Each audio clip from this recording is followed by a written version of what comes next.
We're in the 4-3 layout. I forgot to unmute my microphone, so I sort of stumbled over that sentence at first, but I haven't seen this screen in a while.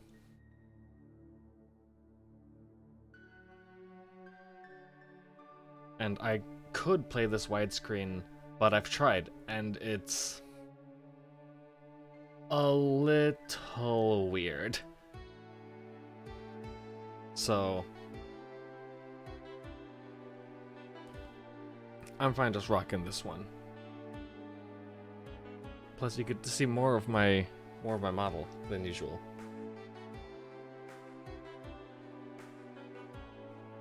So today, we will be hopefully playing AM2R, and I say hopefully because I don't know if Nintendo would like this. I feel like they're gonna get mad at me. But also, I'm a fucking nobody, so who knows?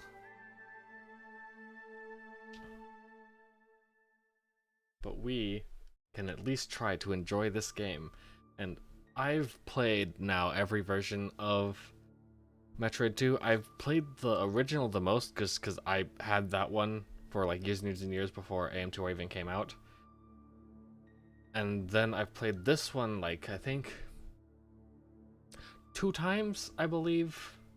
I've definitely like beaten it only 2 times. And then I've beaten Samus Returns once. But this one is my favorite. I do like this one a lot, and not just because I had been following its development for a long time. And I was very crushed when I did learn that Nintendo threw it in the dumpster. But I guess we did get Samus Returns out of that, and we got the Mercury Steam on Metroid development, and that gave us Dread, so I guess I mean it's bad. It sucks that Nintendo is so vile against their own fan base, but we got something out of it, I suppose. So we're gonna be playing this. We're gonna be doing it with some community patches that definitely aren't being actively developed and don't exist. Okay, Samus Returns. Well, I played Samus Returns. It was not okayish. It was very good. It missed some beats, but honestly, so did it missed some beats of Metroid 2, but honestly, kind of so did this game in its own ways. There are people who say Metroid 2 is a horror game, and I do not believe them, having played Metroid 2 a lot, and having it at some point being my favorite in the series. Whoever says Metroid 2 is a horror game is lying to you.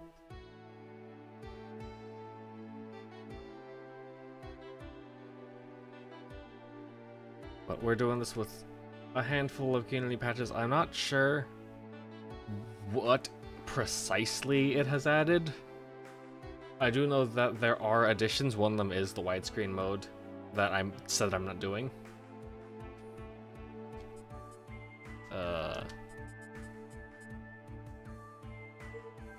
Controls work, please.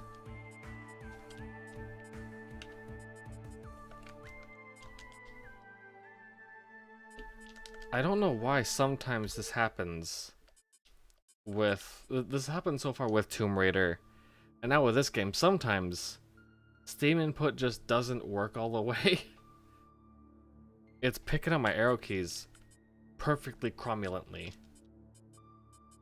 But my face buttons are having issues. So I think I might have to very briefly quit and restart. Only a little bit. Like full stop from Steam, quit and restart.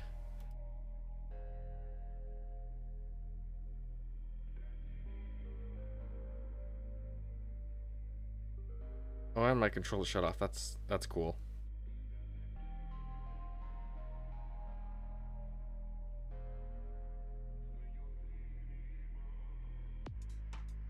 There, switch Pro controller using configs from Alyssa. That's what I want. Let's try again. Let's try again.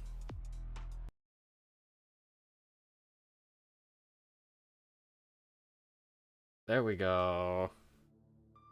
And the controller works now.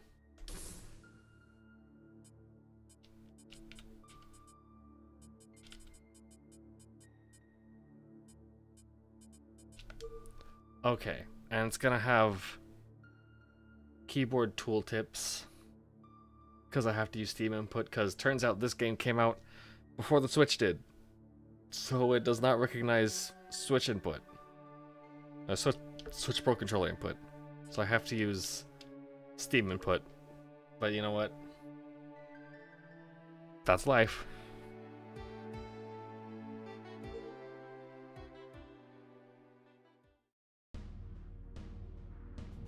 Metroids. Numerous incidents in the past have brought to light the highly destructive power of these life forms, spreading fear across all known planetary systems. Hoping to secure peace in the galaxy, the Galactic Federation orders the extermination of the Metroid species. I was the best candidate for the job.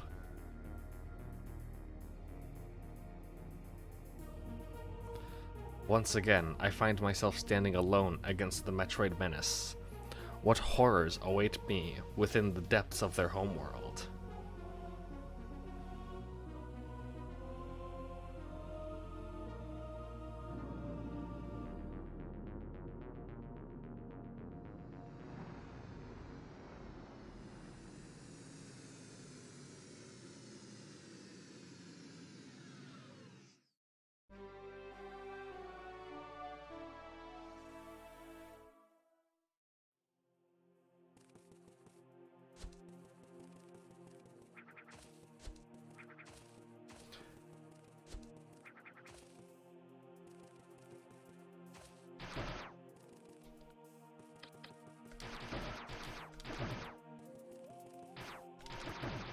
Oh man, those sound effects.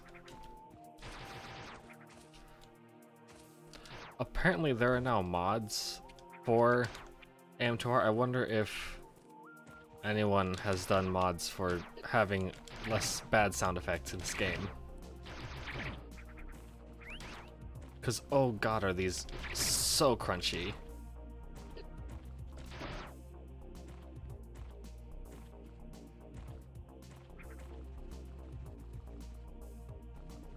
Although I do get used to them rather quickly, all things considered.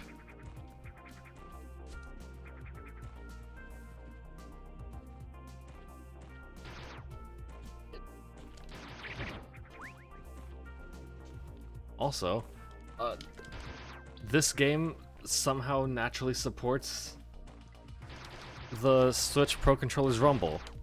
That's really weird. Like, how is that native, but nothing else is?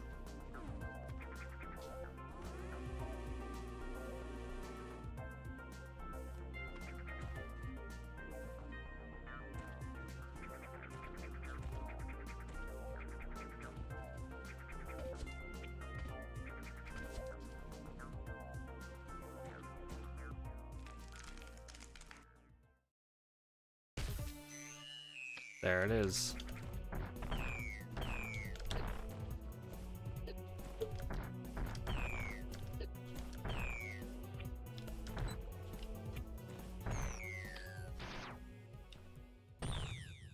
First Metroid down.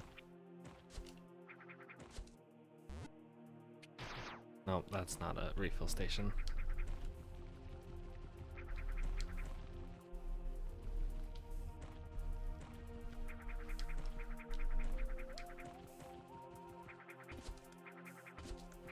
That somehow brings the lava down. I'm still not entirely sure on how that mechanic works. At least in Samus Returns, they did try to explain it somehow. It still doesn't make much sense, because they're like, oh, you like take in the Metroid DNA samples, and then you put them into this machine that then lowers the, in Samus Returns, it's acid instead of lava. and it's also purple for some reason. Like, you shove the Metro DNA in this machine that lowers the acid level, but then that begs the question of why is there a machine that takes Metro DNA that controls the acid level on the planet? Right? Like, that's weird.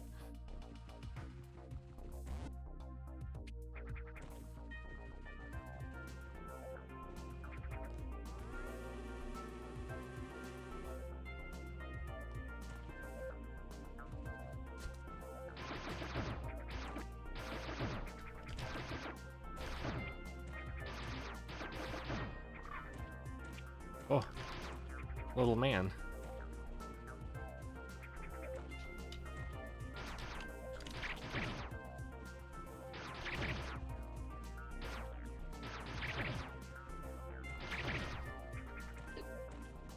I also mentioned on Twitter that I set these controls up to sort of play like Metroid Dread as much as I could, anyway. Oh god. Like, obviously, that game has full 360 free aim, and this one has just diagonals.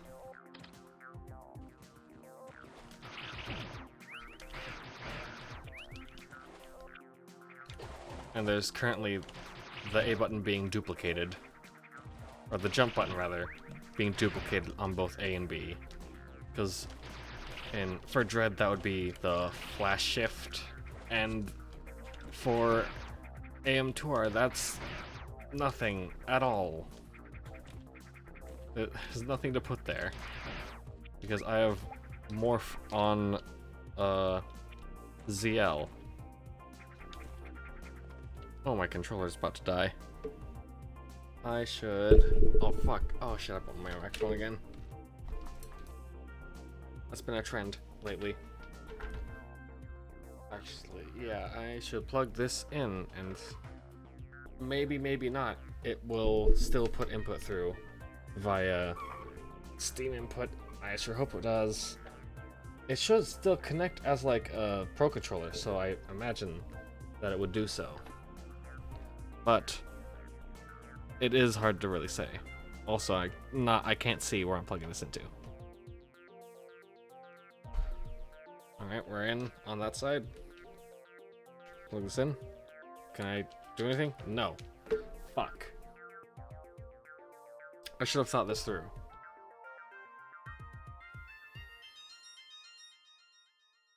I should keep this thing on charge, actually, now that I use it a lot more.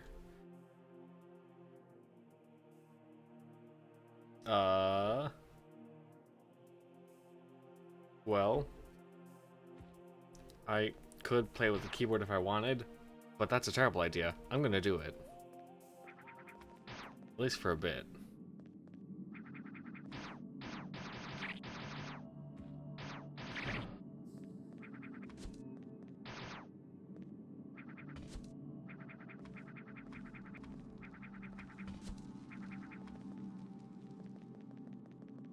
Oh, this feels very weird.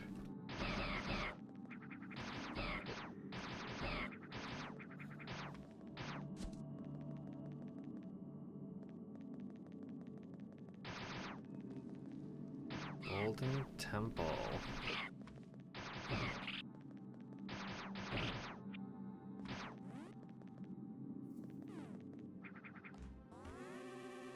That is precisely what I wanted, I think.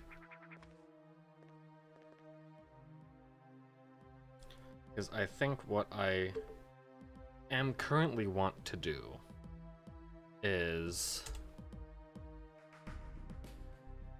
I'm gonna go to my BRB screen for now, and I am going to actually quit the game and see if I can set, like, for at least for a bit, to do inputs through my quote-unquote wired controller, even though it's the exact same controller, just now it's plugged in. Because I am not actually... I believe that the Switch Pro only charges through USB and doesn't do data. So you can plug it into charge and it'll stay connected via Bluetooth, but this one, I'm using an 8-bit DOE SN30 Pro Plus, which does do data over USB. So to plug it into charge is also to have it connected via USB rather than via Bluetooth. So I'm going to check what devices I have connected first of all, so I know what I'm looking for. No Bluetooth device. That's not what I wanted. I wanted to show devices plugged in via USB. The as Pro Controller, it looks like.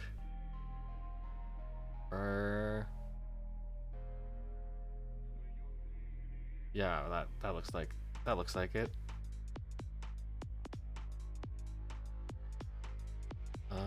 Controller layout.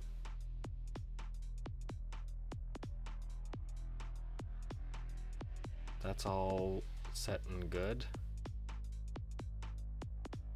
So what I want it to do is I want it to recognize this controller and not the Bluetooth one that I was just quote-unquote using. And I'm not sure how exactly to manage that happening.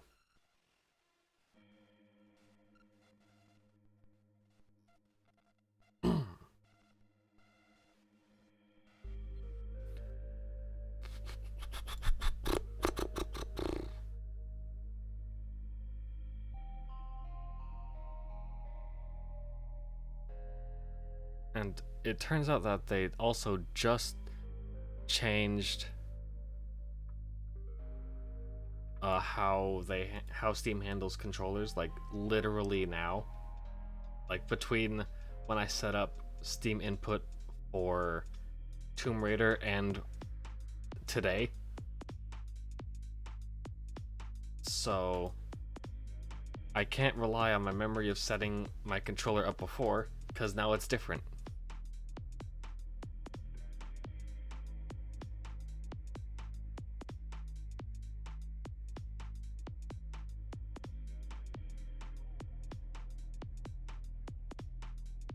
Let me see if just restarting the game full stop will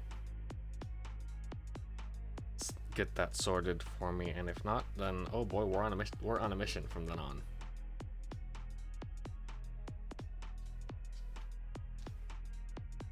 Okay, that does work.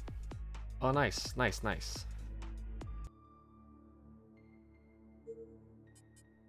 Yeah, now I can not worry about running on charge anymore. Let's continue because we literally just saved.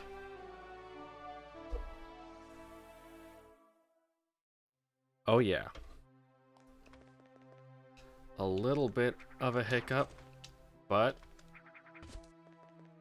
we're in the money, as they say. Okay, can't go there. Which must mean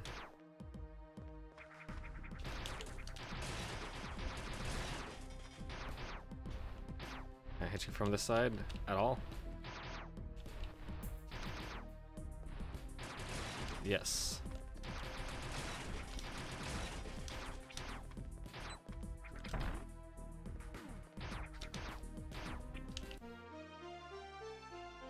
Now we got bombs.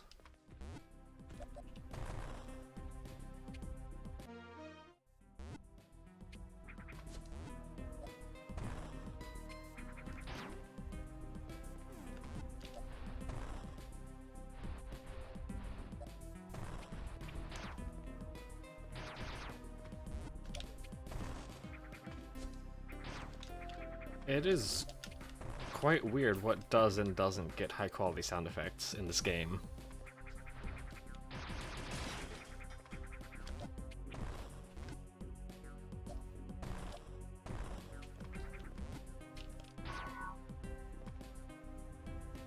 Oh.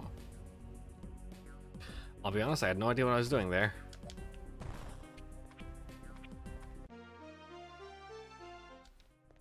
But we got an energy tank out of it.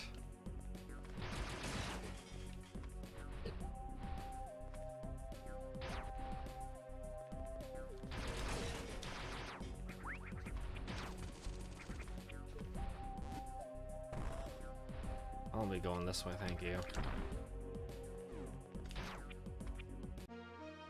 On a charge beam.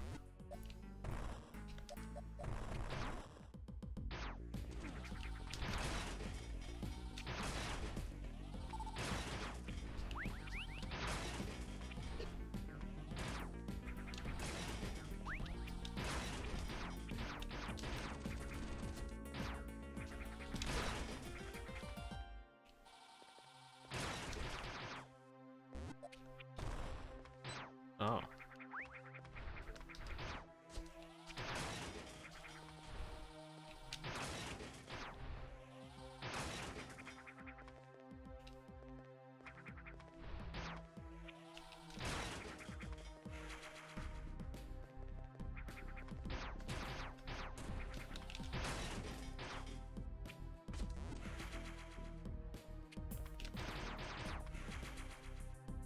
That was a quite quick addition to my missile repertoire.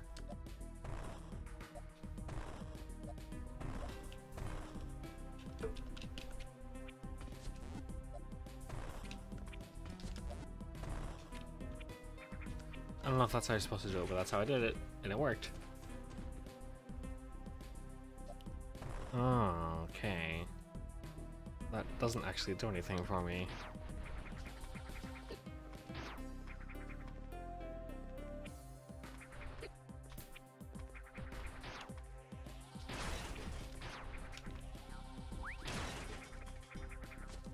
What about if I go this way? And we're back outside. Troid husk, so there's probably something, if not in here, then nearby.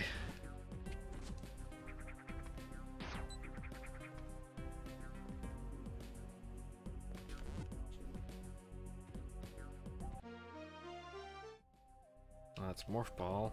I can press shift, which is actually the button for aim, which is L for me, to do a spidered ball.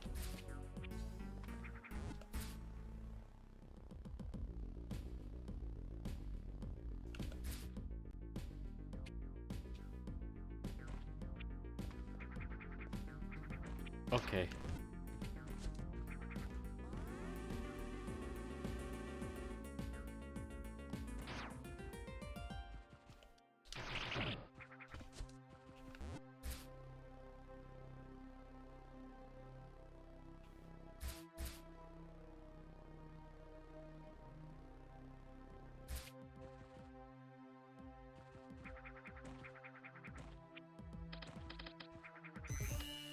There we go.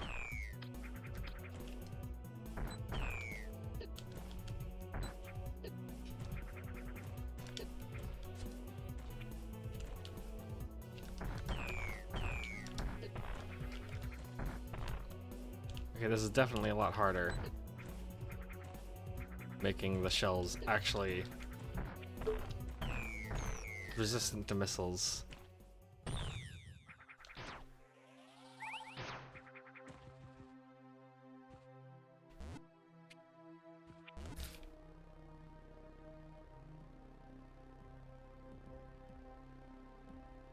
I don't know what this does for me yet, but I'm gonna see. Oh, you can see outside from here. I never noticed. I don't think I ever went up here before.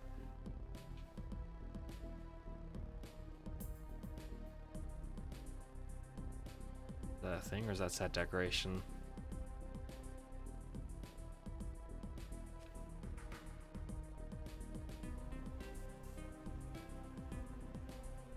Oh, well, there's this.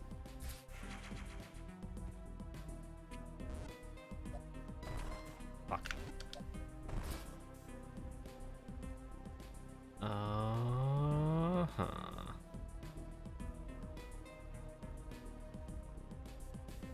I'm kind of just circumnavigating this whole room. And that might be the only thing that is ever hidden on a ceiling, ever. And I'm not entirely sure, but it's a possibility.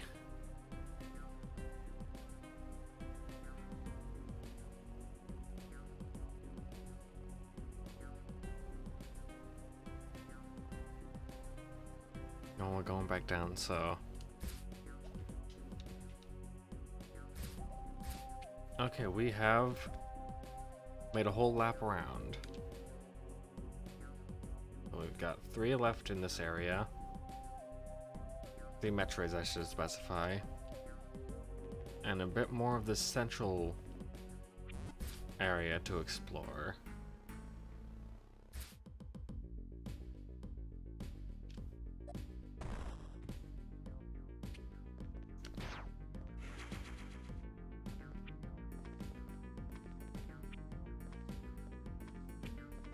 Okay, I see, so... Oh. That was rather simple. I expected that. I expected to have to actually think about that puzzle rather than it just working. Because I engaged with it exactly long enough to know the mechanics of the puzzle, and then it got solved.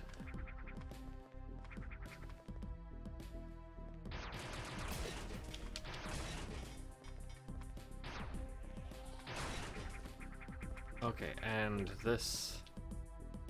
Seemingly we've now explored the entirety of the inner parts of this building. There's still that locked door, but I don't know what that's about.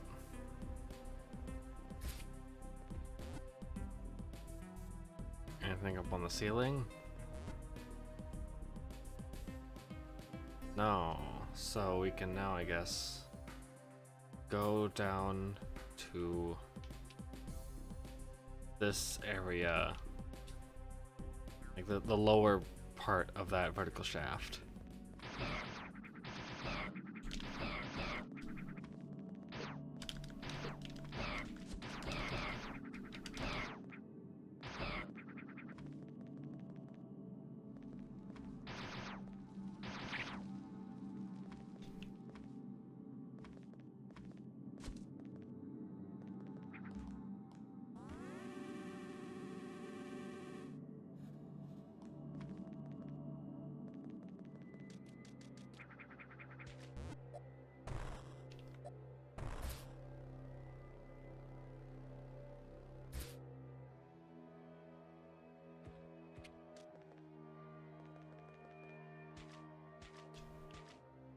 Okay, so there's definitely a Metroid here.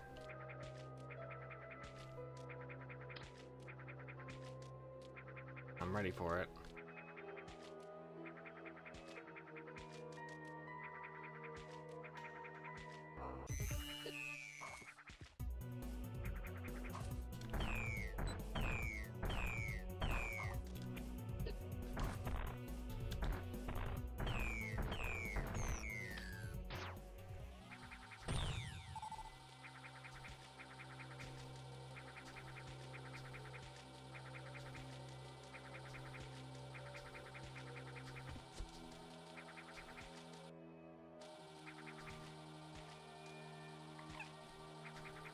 There's something there, and we saw a husk earlier in the cave.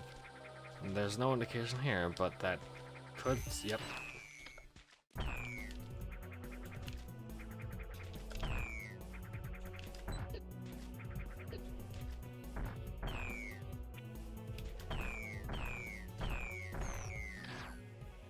Sometimes you can get them into a good stun lock, and that makes it a lot easier.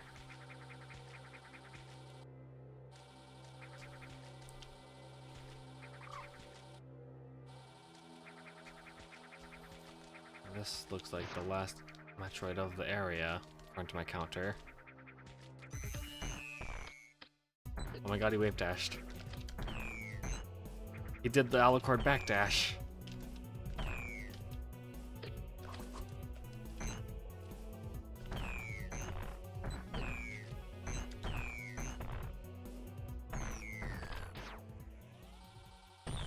Give me your items.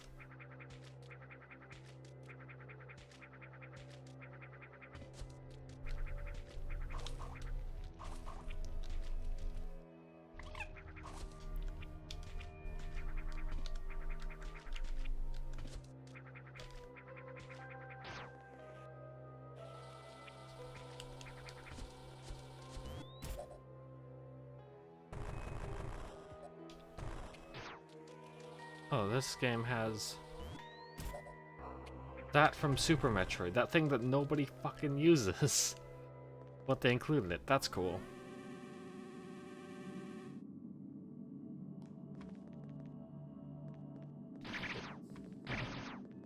In Super Metroid, if you hold a charge and then morph, you'll just drop 5 bombs. And it's completely useless, pretty much. Because even one bomb is not an effective weapon for most things. 5 is not anywhere more effective.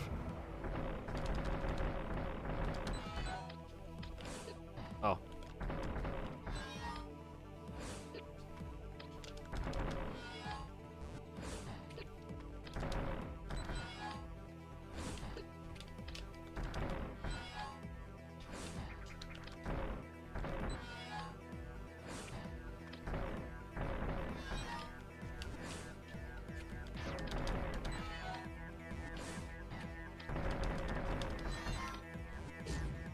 Oh. I'm learning.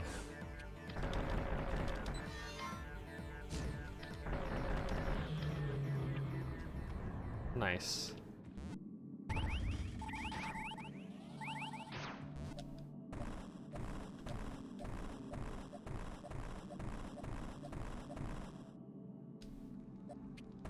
Okay, that screen condition's messing me up and I can't really bomb jump there, but it's good to know that if I was actually good at the game, I could.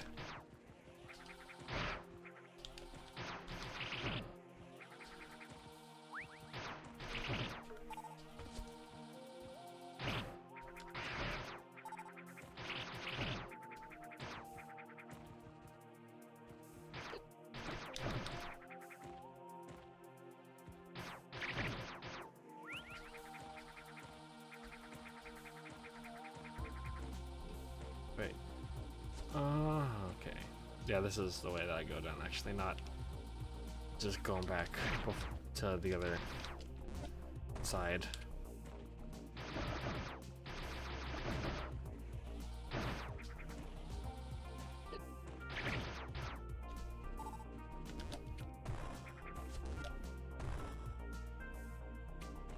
Is this a thing I can do? Oh, I can do that at least.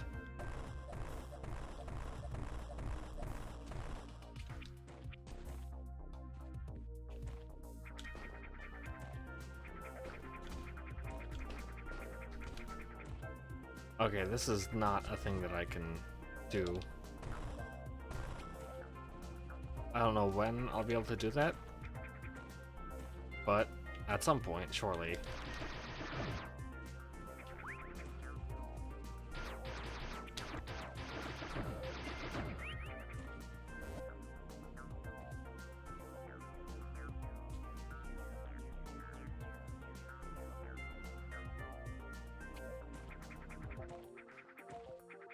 Is that a thing?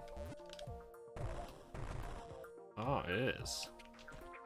Is this more stuff I can't do?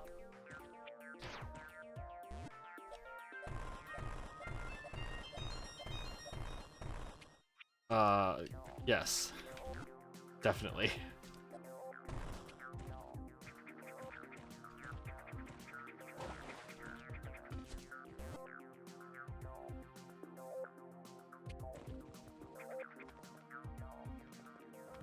Alright then. We'll take this path. Oh, Jesus Christ!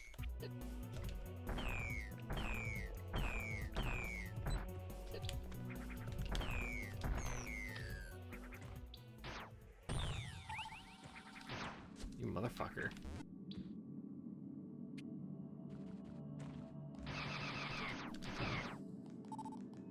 Hydro station. Whenever I saw those enemies when I was younger playing this game on the Game Boy, I would call them hamburgers, because they kind of looked like hamburgers. They were hamburger shaped.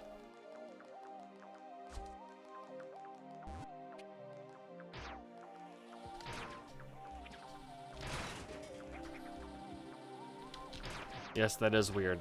Possibly inaccurate. But I did it.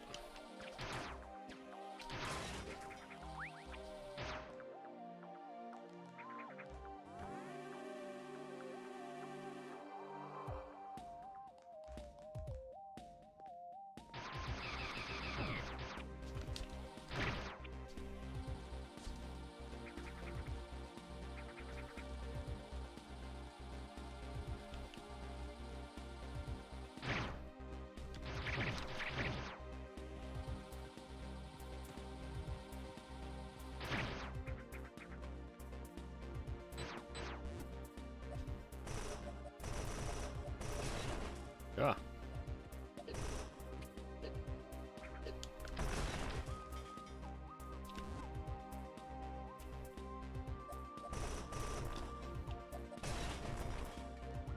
Okay. Wow, that mechanic shows up in Dread. That's actually very interesting. The map says there's an item at the top. Yep, that'll do it.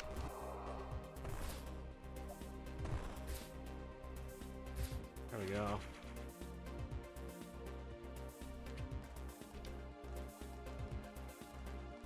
Very, very intriguing that a mechanic in AM2R would eventually make its way into Dread, knowing that Mercury Steam was developing Samus Returns, which is almost certainly the reason why, one of the main reasons. What? Not even one of the main reasons. One of the reasons, and probably a small one, considering Nintendo's attitude towards these things.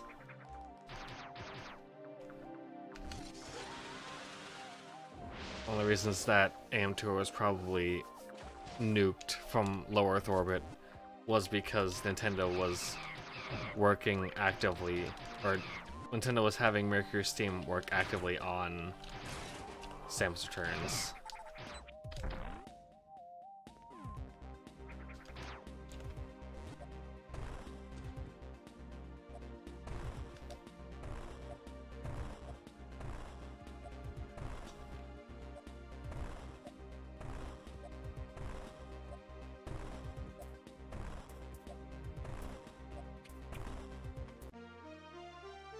And we have the Vario suit, the various suit.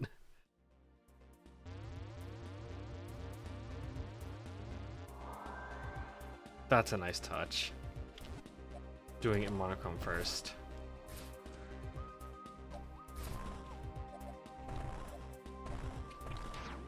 If you were not already privy to this knowledge, the entire reason that Nintendo gave the various suit the baseball or basketball shoulders is because of Metroid 2 being on the original Game Boy, which is fully monochrome, only 4 shades of gray or pea soup green, depending on who you ask. So they needed some way to visually differentiate the suits, because in the original NES Metroid, the suits were just different colors, so they needed some way to differentiate them on monochrome. So they gave the various suit bigger shoulders and a little bit of a different design on the chest. And they did also make it like very slightly darker, but that definitely would have been too difficult to see on the original Game Boy screen. And additionally, this is maybe my own conjecture, but because the Game Boy, from my experience, limited though it is, with sort of a aftermarket homebrew-ish original Game Boy original Game Boy rather dev kit or SDK.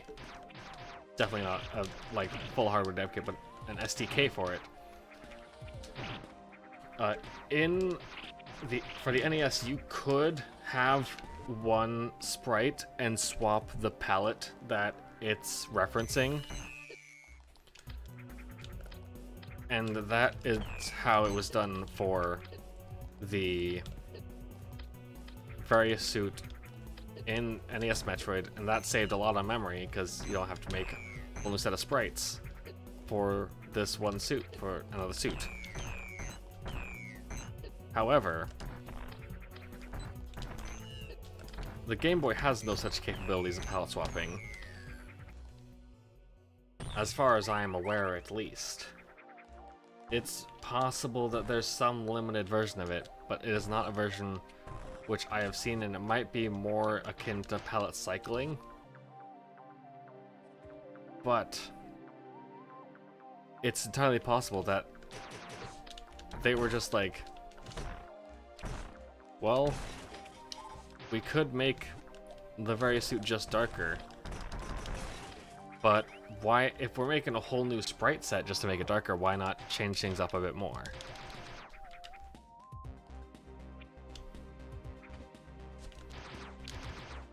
At least that could be one additional part of the reasonings for changing the design of the various suit for monochrome.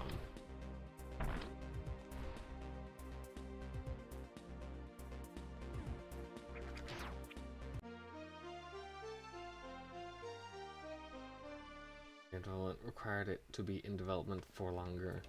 All those things that line up. Yeah. It's very much difficult to believe that, like, nobody knew about AM2R up until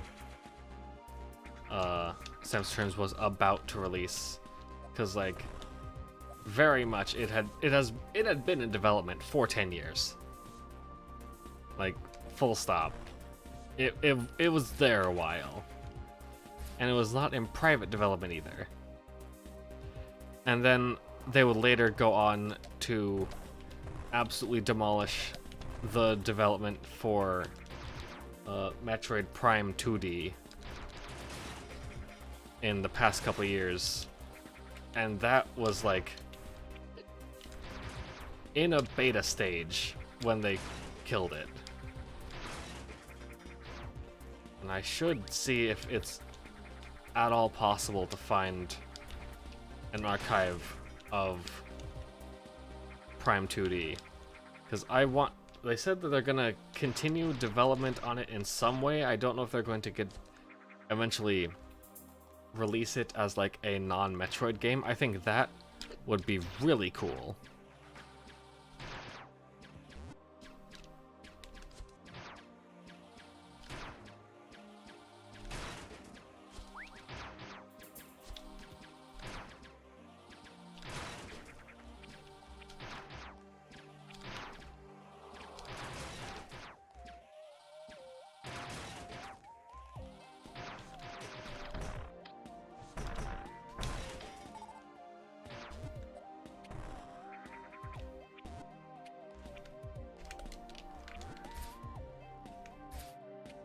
Well, I tried.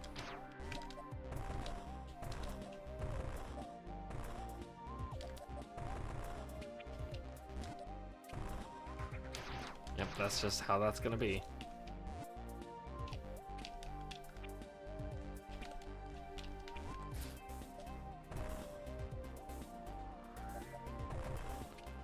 Well, I don't know how to get those.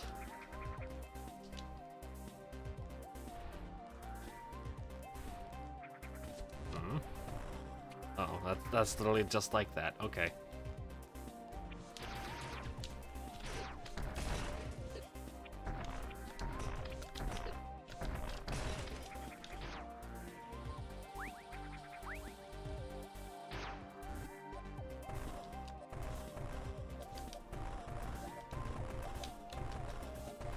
Oh.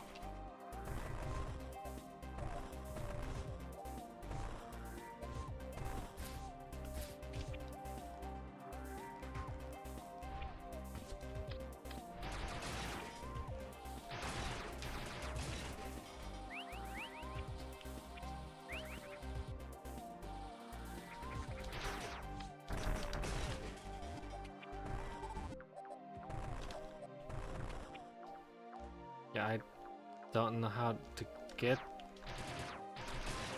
that, or do I?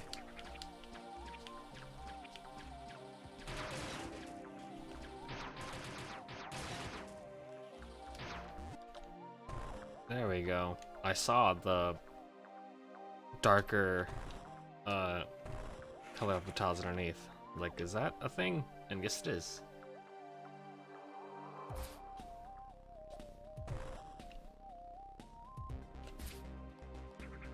What about that one? That's the big question.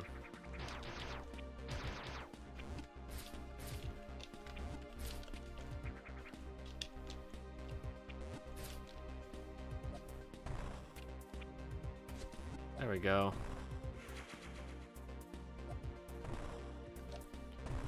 And now I can safely get out of here. And now where else can we go?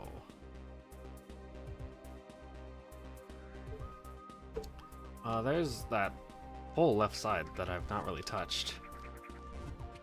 Oh, I didn't know that that also was a duplicate input. Turns out both my triggers are Morph Ball.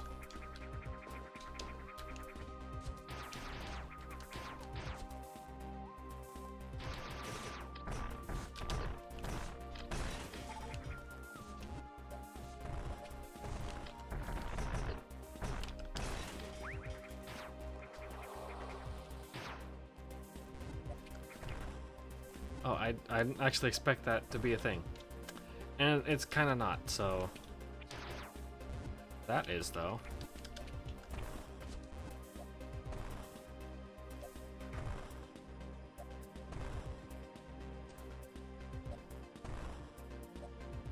Interesting.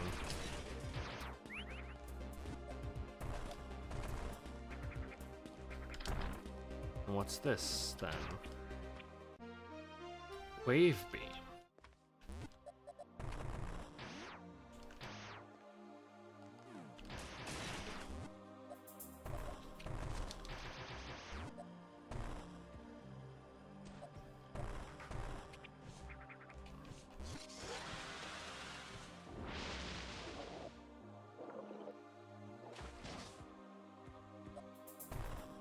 All right, back to the hunt then.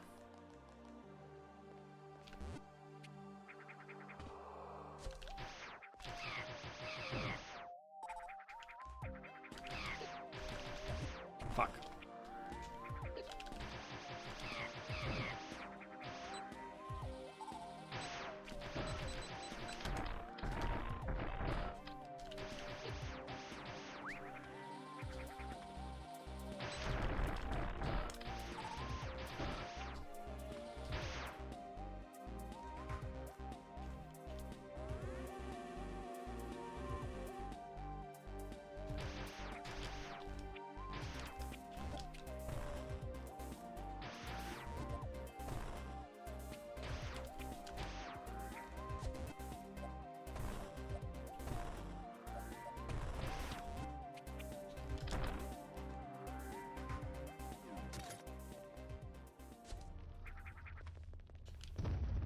Oh.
Get annihilated. And I got Spring Ball for it. That's going to be a mild convenience. And not much more, quite frankly.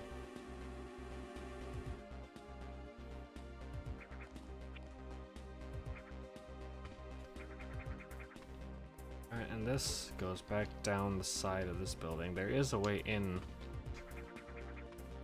here for this upgrade. And what about the one screen down?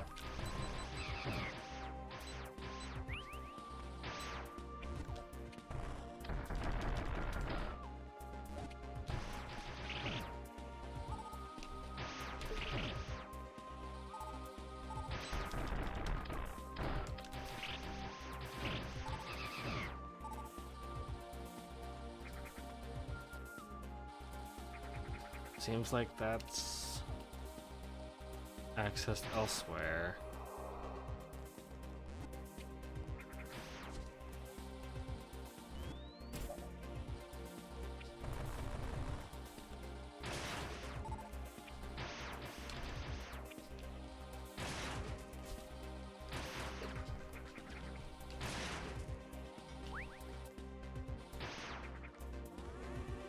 So then let's head on over to, now that we have the high jump, we can get up to that higher ledge on the left side shaft that I briefly entered and then left.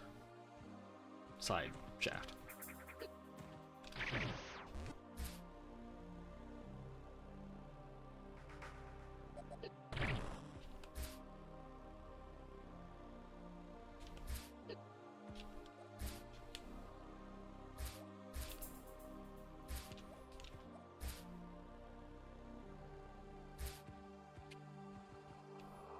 There we go. I guess we're going up again.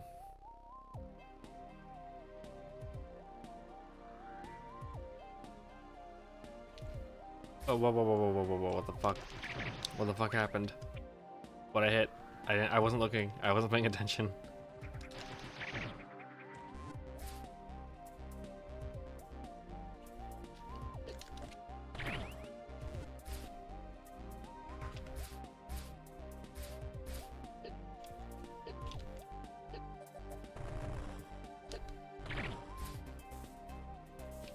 Wow, this is more difficult than it should be.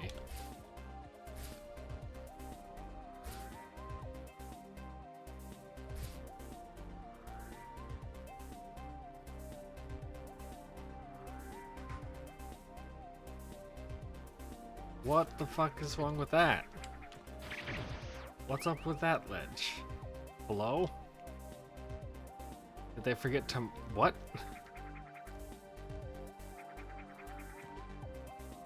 Why is that a thing that can happen?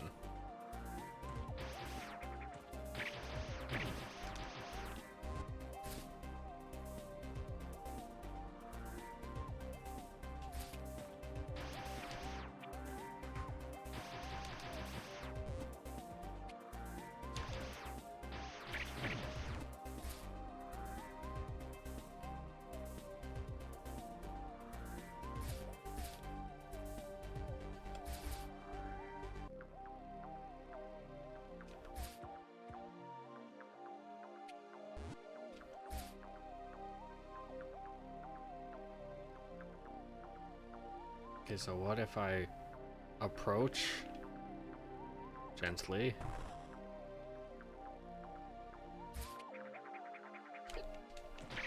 Why is it doing that? What's wrong with that? What's wrong with that ledge?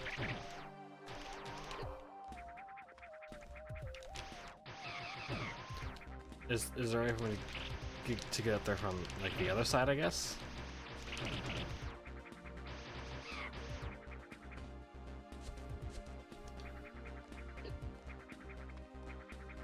There's that.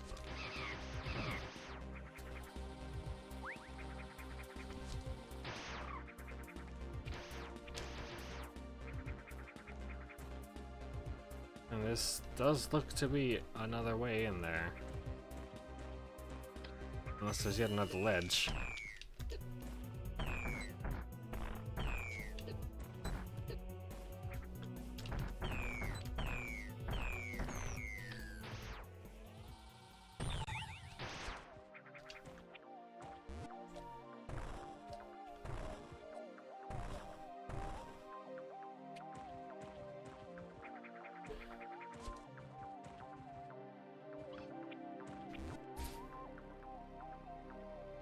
That might genuinely be it.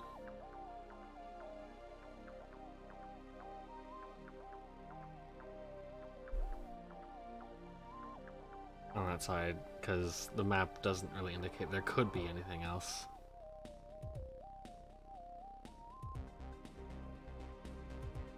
Is that just like a thing that happens with right angles on the ceiling sometimes? Community patch, you're slacking.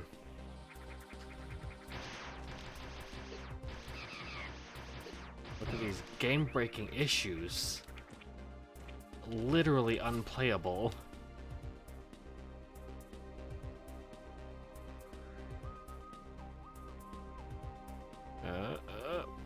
Huh.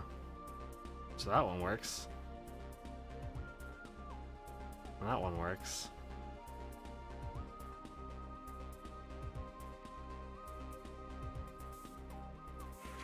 At least I got something on this. Instead of just circling around the room for no reason at all.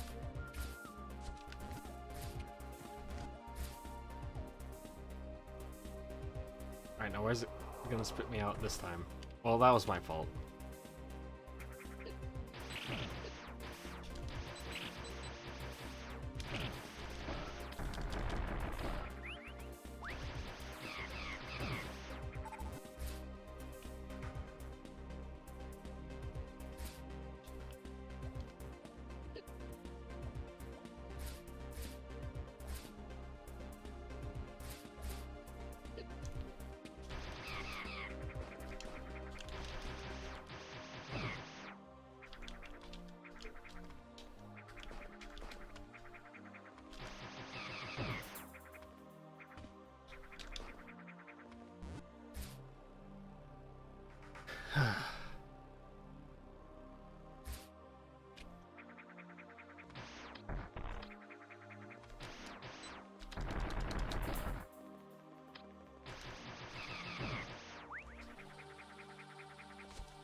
I should check at the bottom of this X body of water, but on this side.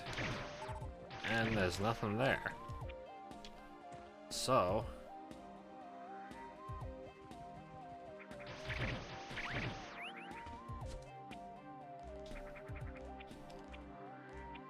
three meters unaccounted for. Let's see.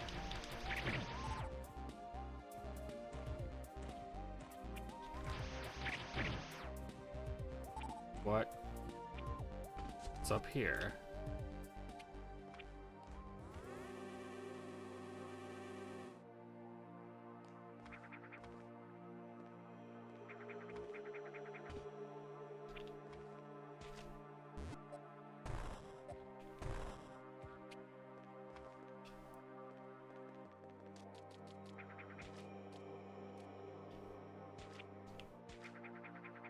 There's a Metroid somewhere in here, then. There you are.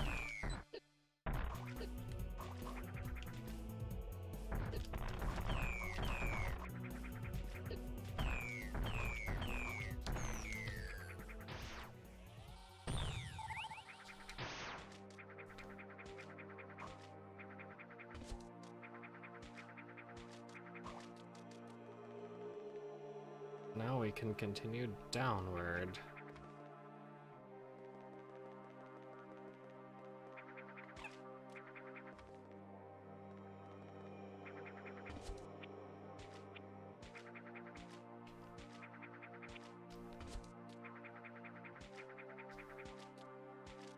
Where are you?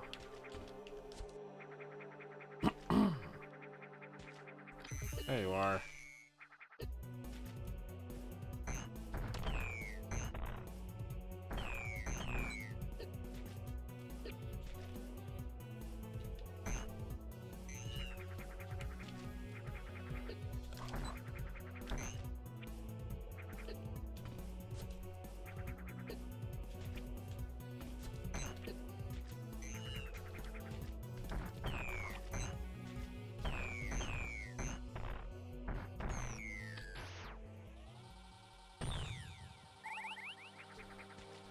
One more in this area.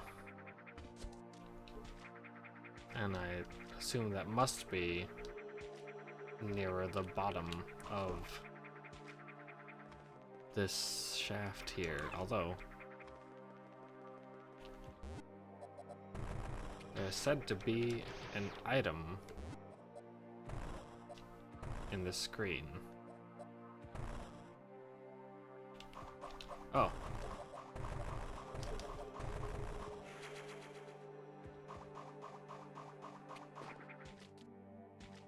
So there was, and quite a useful one.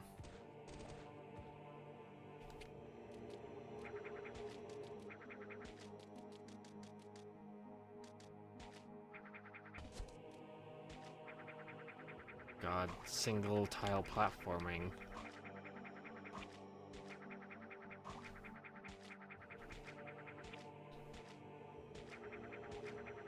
My nemesis. Actually, this isn't too bad now.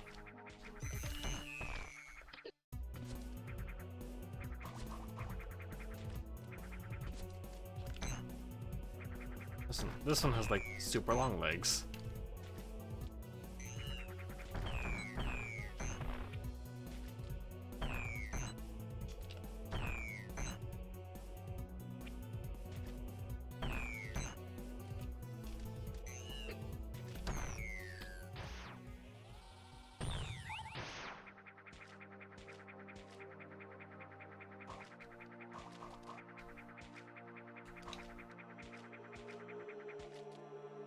And now...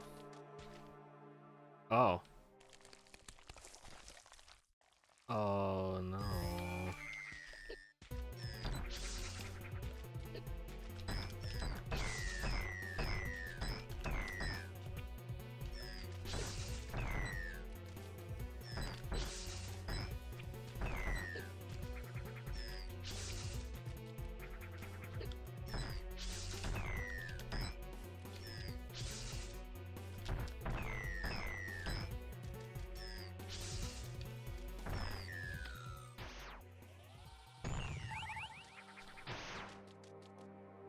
That wasn't all that much harder than the alphas, actually.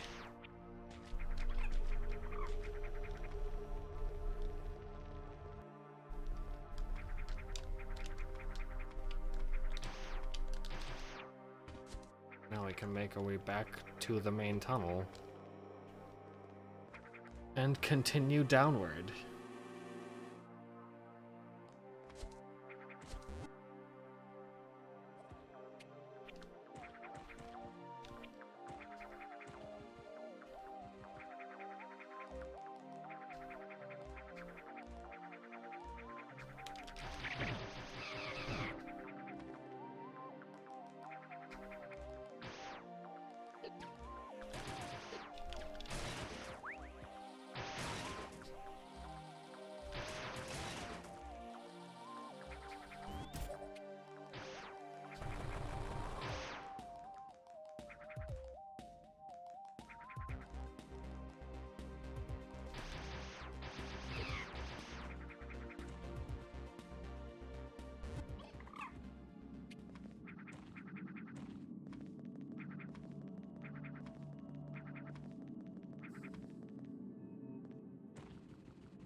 Oh wait.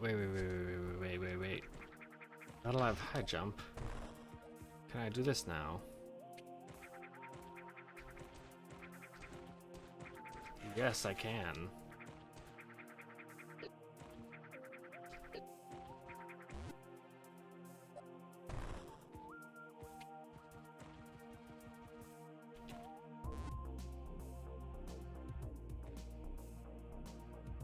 Alright, so we're going this way.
Okay.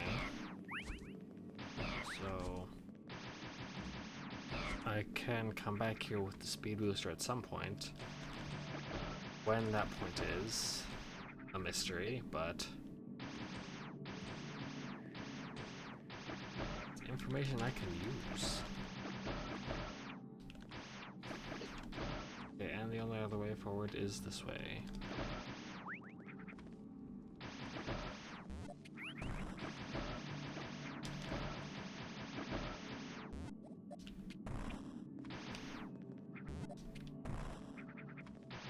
Uh-huh.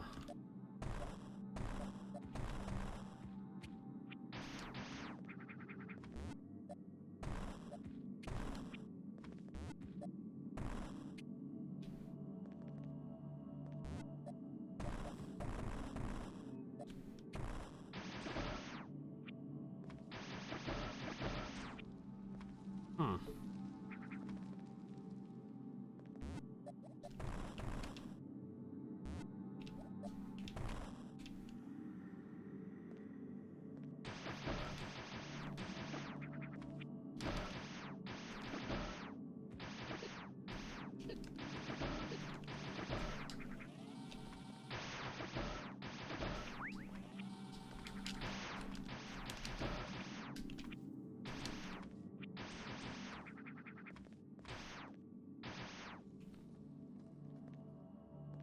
Well, is there some other way forward besides? Yes, there is.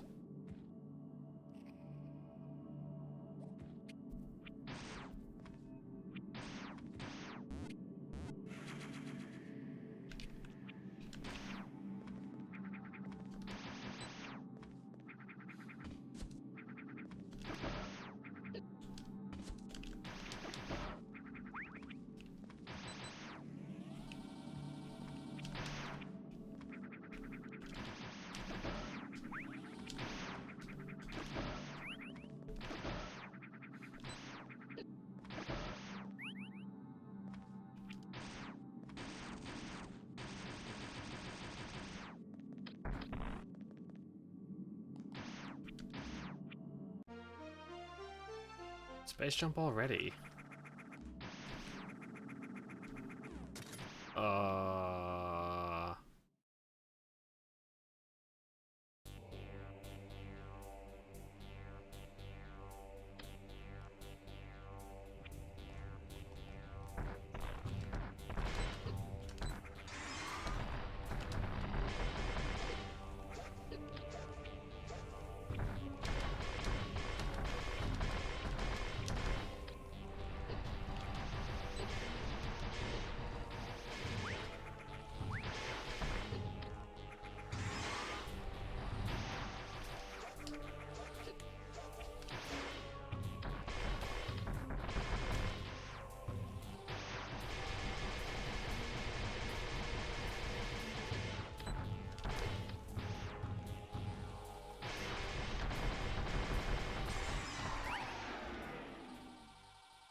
Are you done? Are you done? There we go.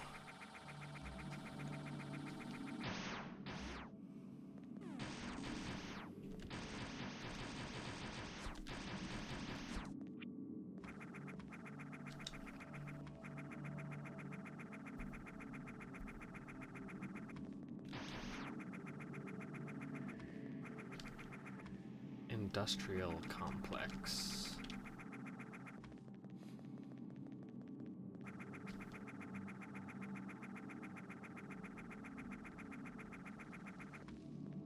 Down here. Wait. Yep.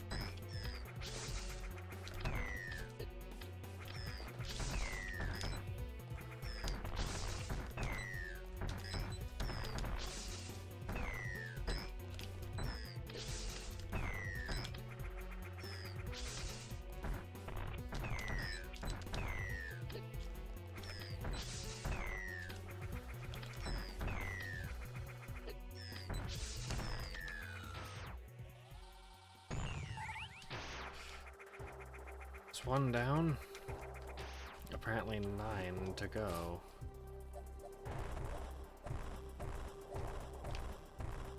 Okay, so there is some speed booster stuff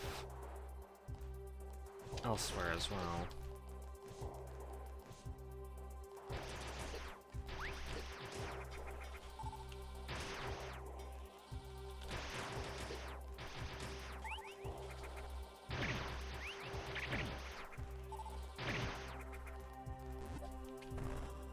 Yep, I'm not going this way until I get speed booster.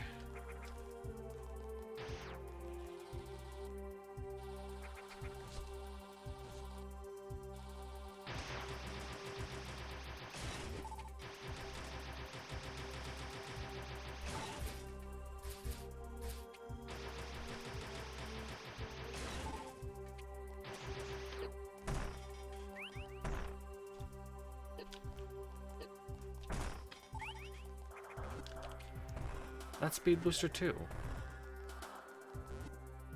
So this whole area down here, I can't do anything with.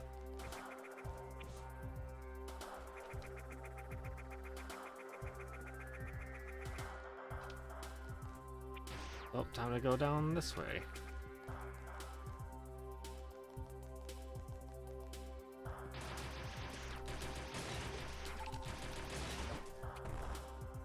Go attack.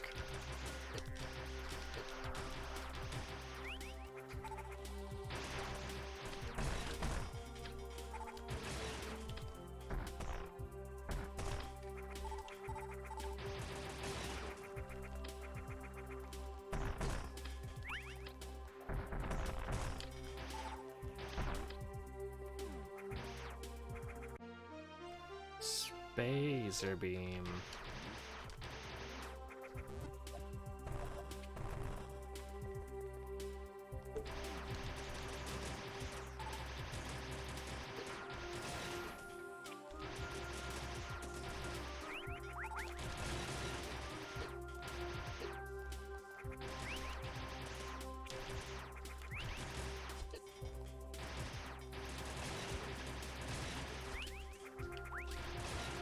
This is helping tremendously.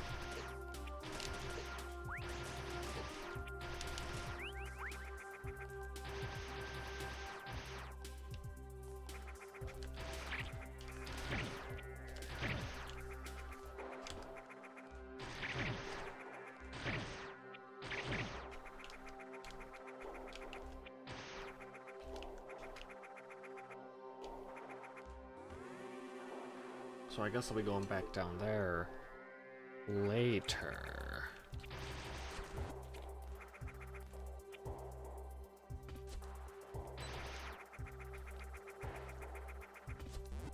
In time.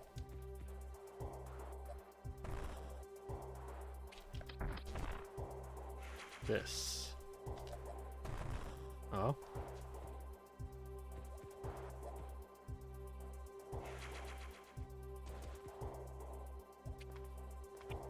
Alright, that's also good.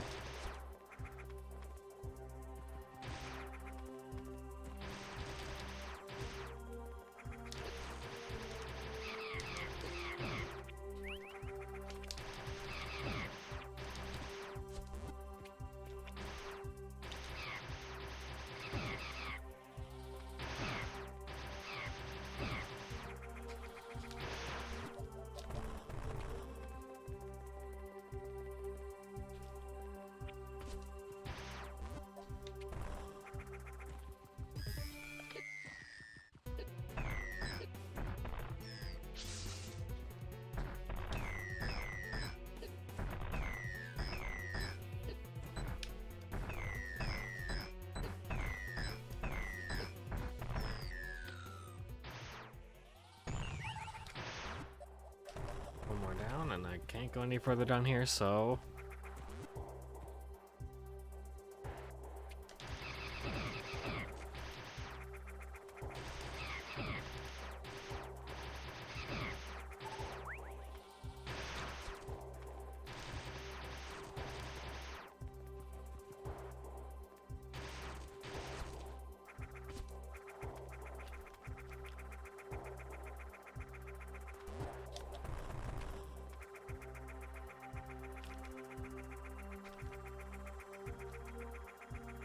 See if there's anything up there. It kind of is.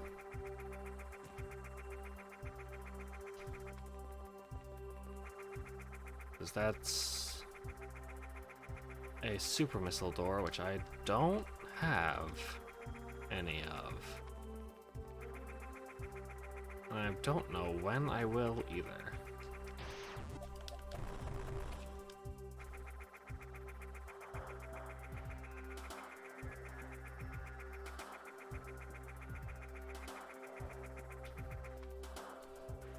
So we really only can go down one of those paths that looked blocked by Speed Booster.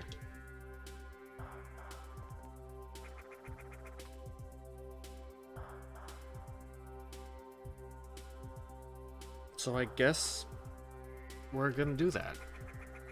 Because what other choice do we have? We can only backtrack to other places that require Speed Booster. And those ones we've like most definitely exhausted what we can do there.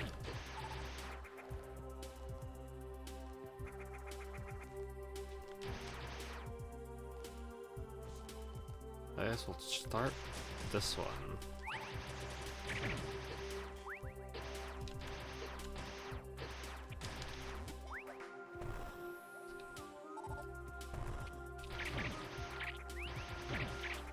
Oh yeah, that'll do it.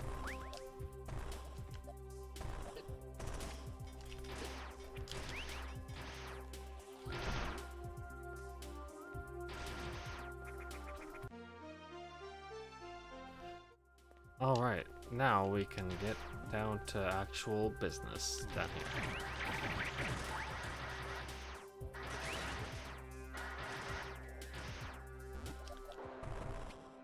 Oh my god.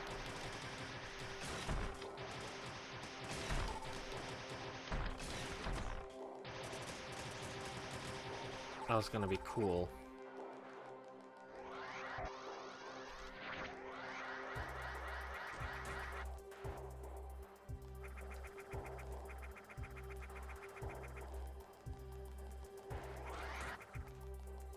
That was indeed cool. I think it was. That's kind of another thing that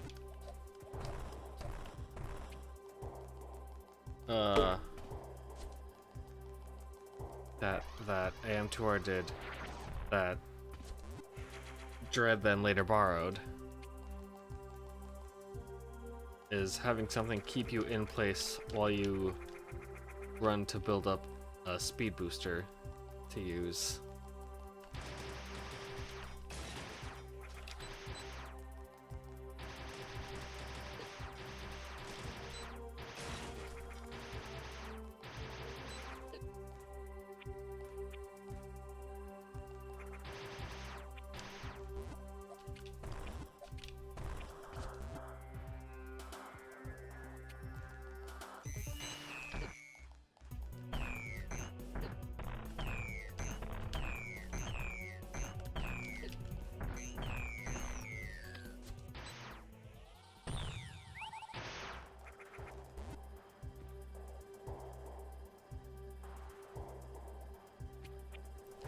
I think that it is cool that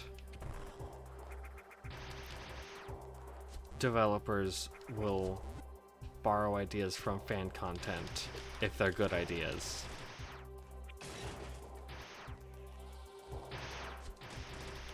I just wish that it was under perhaps better circumstance that they did that.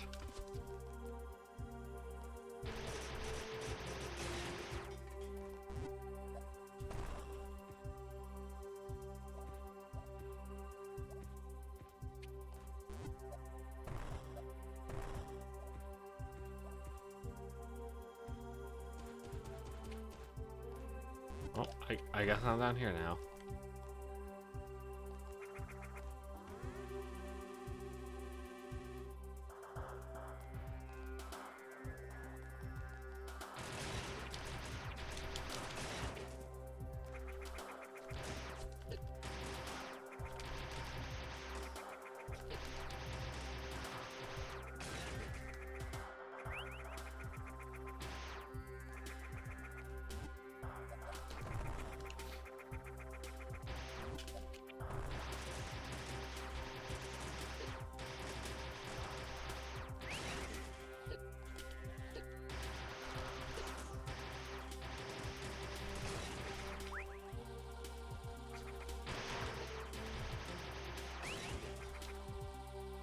About AM2R's music, well, the sound design is basically all stock sounds or ripped from other Metroid games.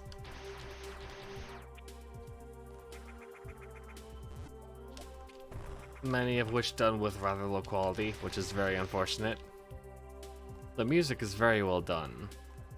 I don't remember if the music was a Dr. M64 joint. I know that he does do music, and I believe he would have done music for the AM2R demos. And a Dr. M64 track ended up on the first Harmony of a Hunter compilation that Shine Sparkers did. But they're very nice remixes of other Metroid songs. They don't really lean into like recreating the ambiance, like the ambient drone music attempted in the Game Boy version of the game, which Mercury's team did try to do. But I'm not heartbroken over that either. Oh no.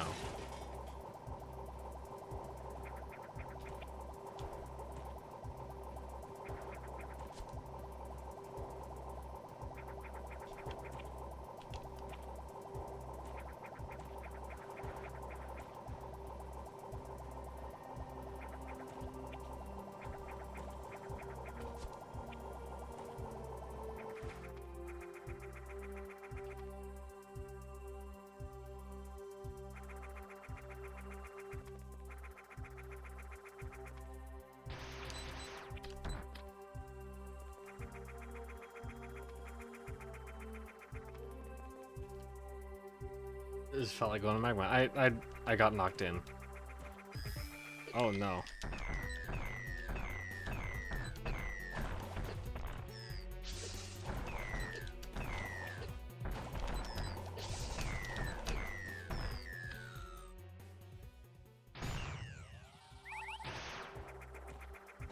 I can't say that wasn't worth it, because that was required to do, but it sure was a lot of trouble for one Metroid. And literally nothing else. Oh, I'm going this way again.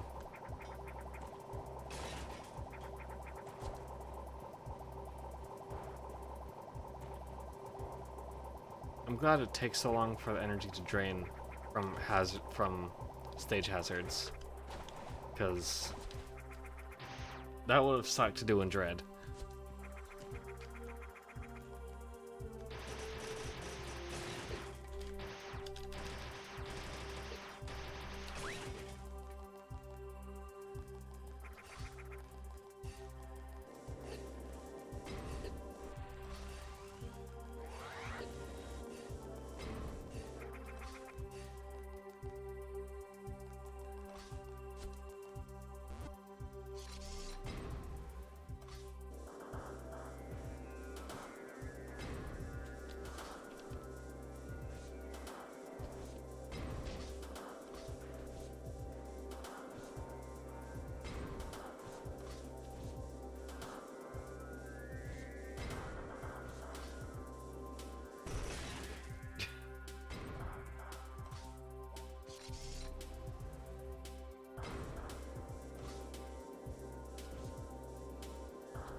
Oh, shut the fuck up. Shut the fuck up.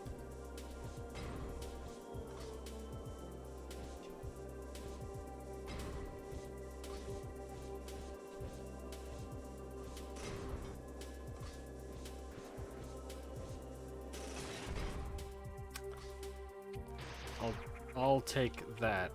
Oh, I need to do it for that too. Never mind. I will not take exactly one block being destroyed then. I'm gonna get mad. You're not right. You're wrong. Because they get more filled out.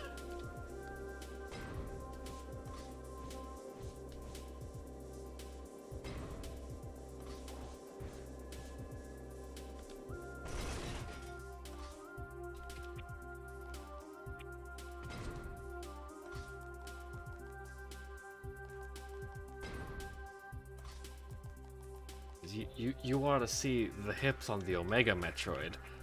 I feel terrible instantly having said that.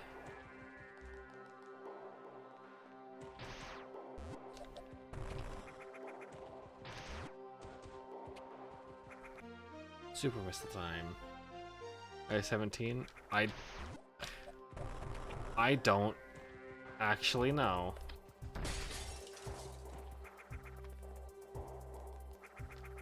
I don't know what speed at which the Metroid life cycle takes place.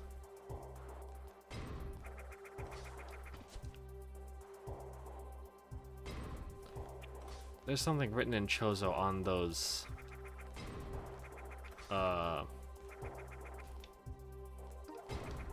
crushers, but I don't remember my Chozo well enough to translate it.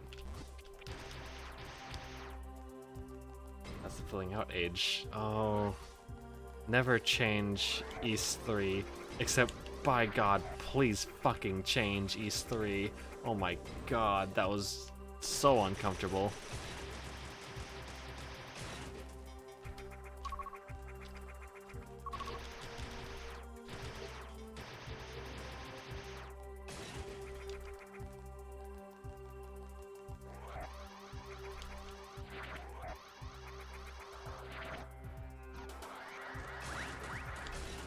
Fuck.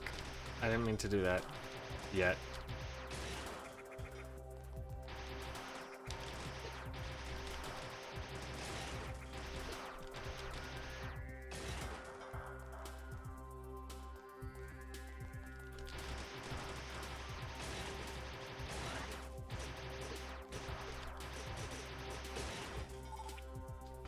You really fucking love that quote, don't you?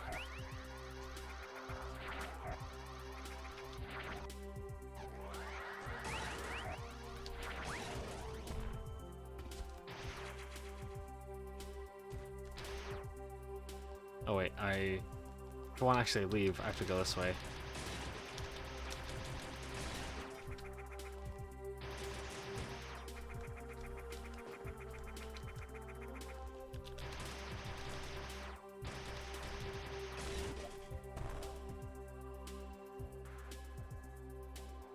It's so ludicrous because they caught me off guard. Yeah, it sure fucking is. Jesus Christ.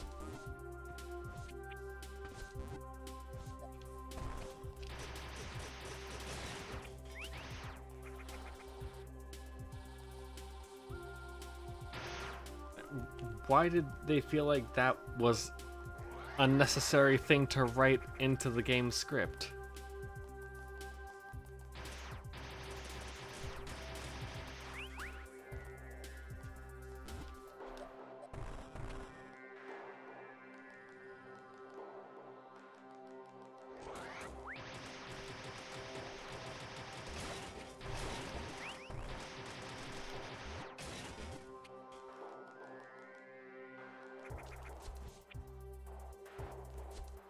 Oh right, there's more speed booster things here.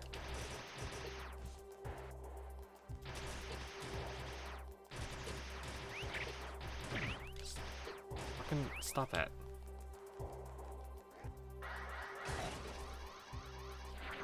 Nope. I gotta get on top of that pipe.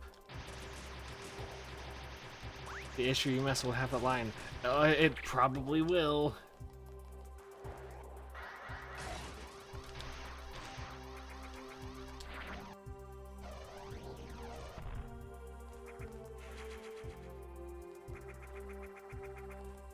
I can't believe that they are...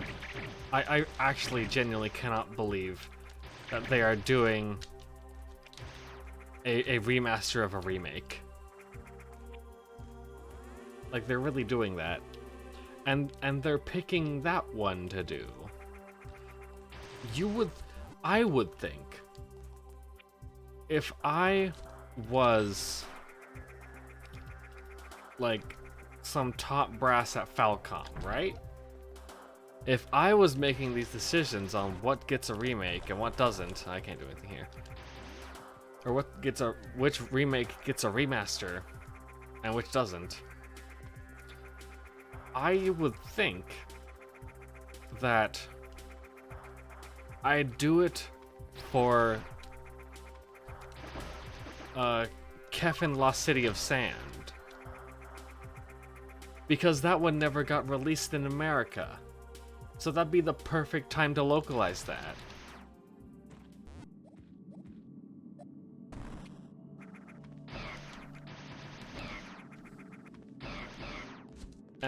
And furthermore, none of East 5, no versions of it got released in America. That would just be the perfect time the perfect opportunity to, like, remake and re-release East 5.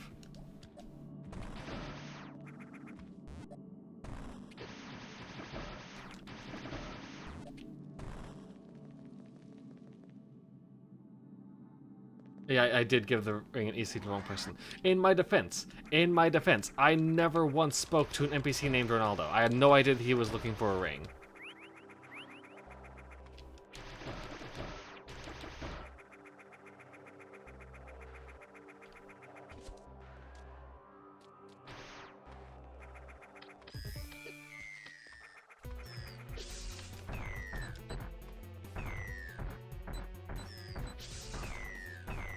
But that does explain why the rewards for that side quest was so... The rewards that I got for that side quest were so lackluster. Because I did it wrong, basically.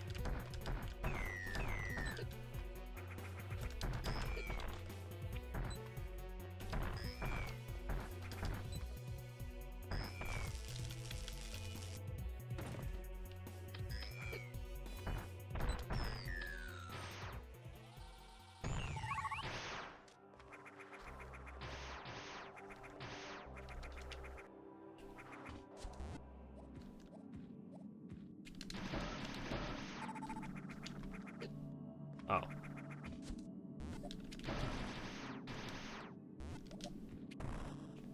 Well, that's one way to get back, I guess.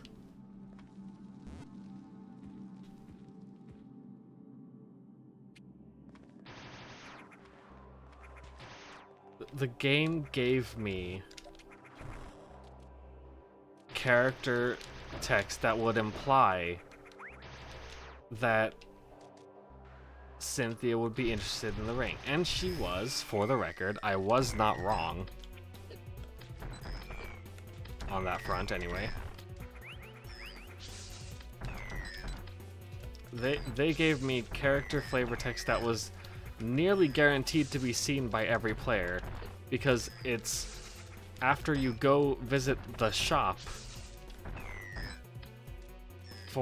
after getting a literally required item, and it certainly, we saw what happens when you're under geared, so going to the shop, it could also be considered to be required, although technically speaking that is not strictly true.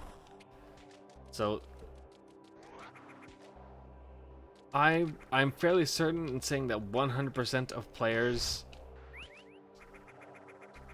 who have beaten the game, or rather 100% players who would have gotten that ring would have seen that text.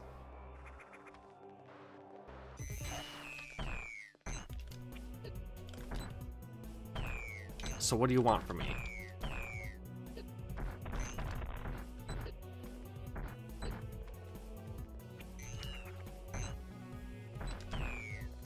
You could argue that people would do challenge runs and not see that text because they never go into the shop to get any more gear or to get any upgrades.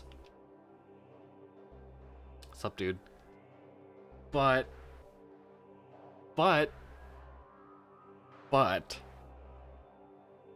anyone who did that will have already beaten the game at least once on a normal playthrough, and thus have seen that text.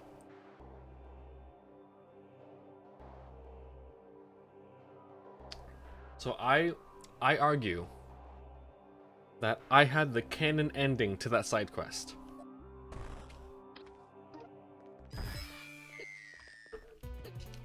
Wow, I instantly whiffed that super missile and I only have 2. Fuck. I whiffed them both. I'm upset.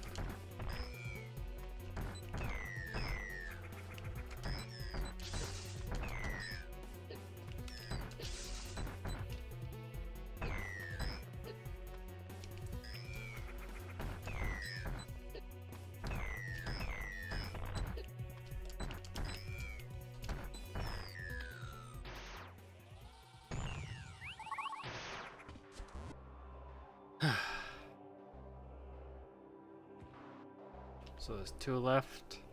I've got a shaft to go down.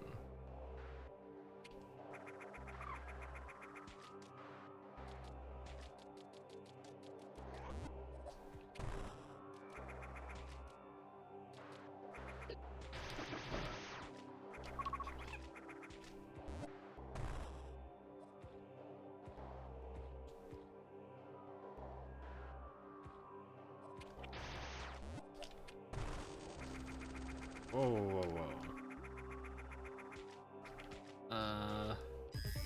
Okay, now this is required. I was like, whoa, not yet.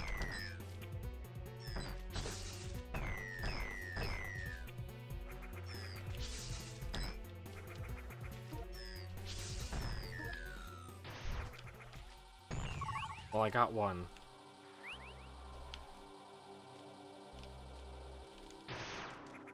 I got 1 super missile in.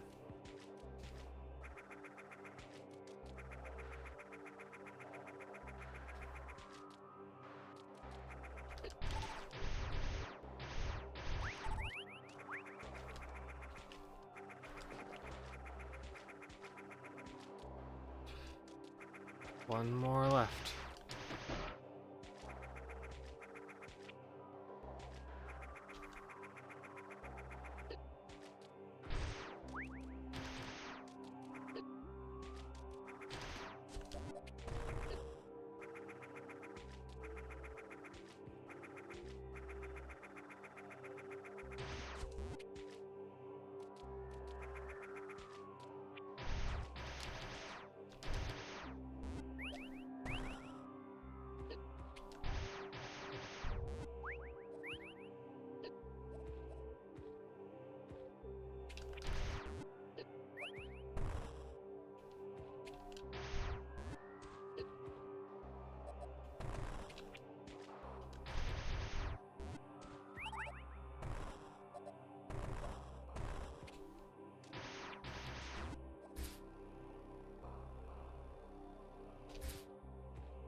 Oh no.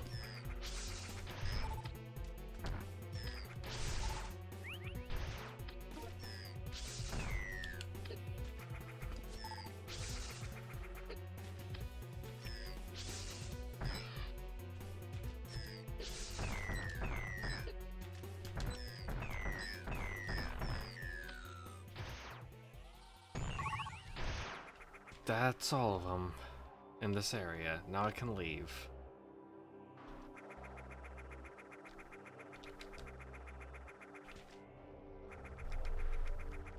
I did expect taking on a Gamma Metroid in literal complete darkness would be more difficult.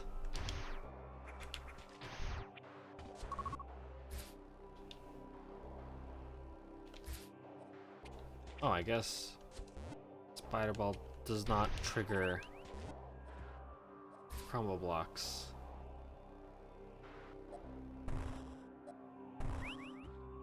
That's neat. I never knew that.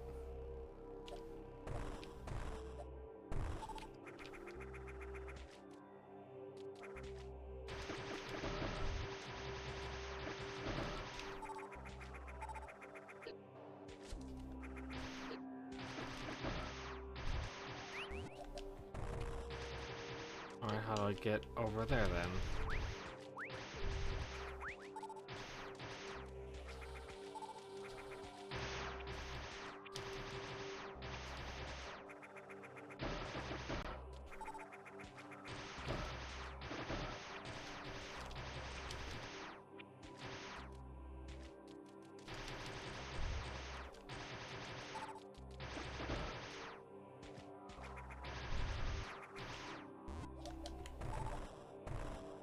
Oh, that'd be the way back.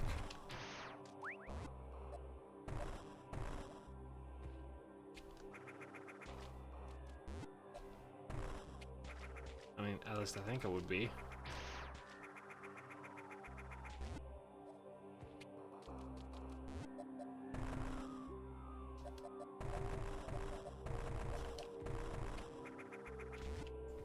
So how do I get to that super missile expansion?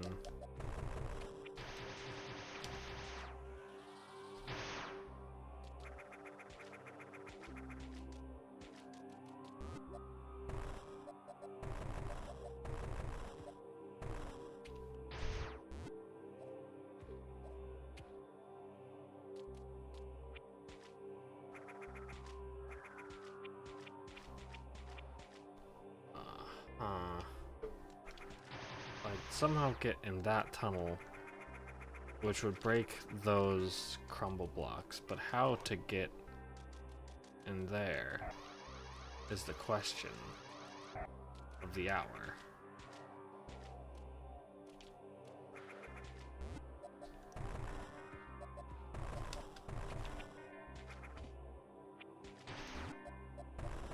Uh-huh. There we go.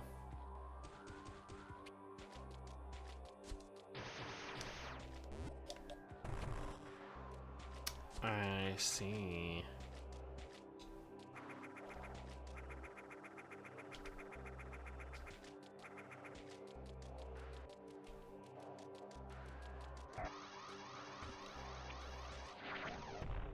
Nope, not quite. But I've got the right idea.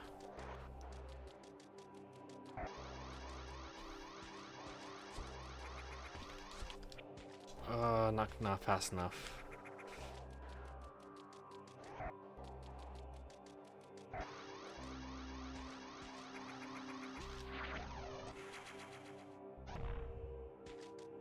There we go.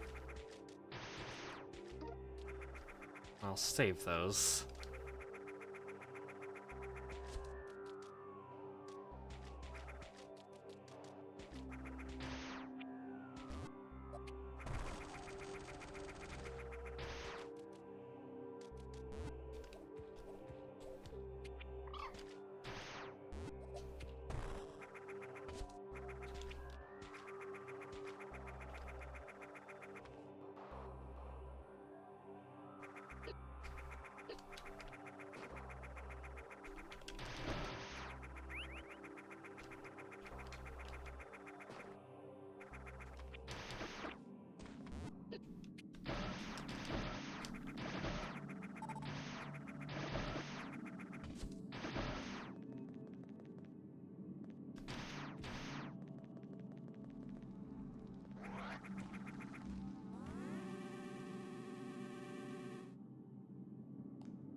Okay, I guess that's not the way forward yet. But there was lava elsewhere that I can now deal with.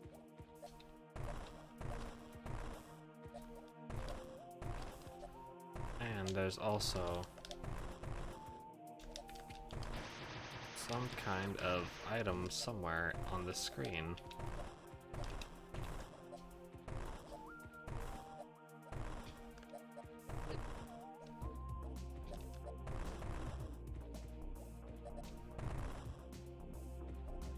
Whereabouts? I don't care. I actually do care. I'm lying. I care a lot.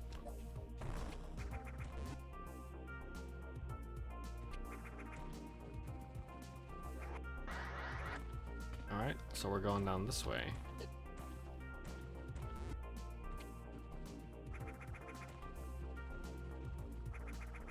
I'm not too far down.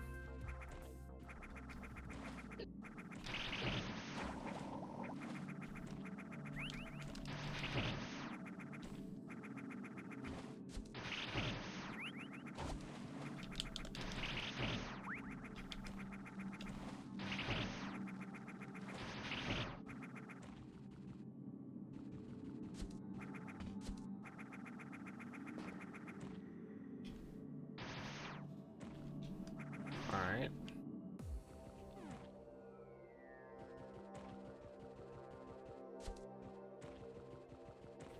Oh dear.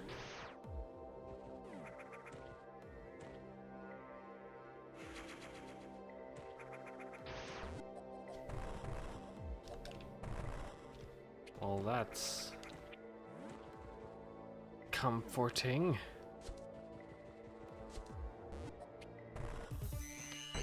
Oh my god. Two of them.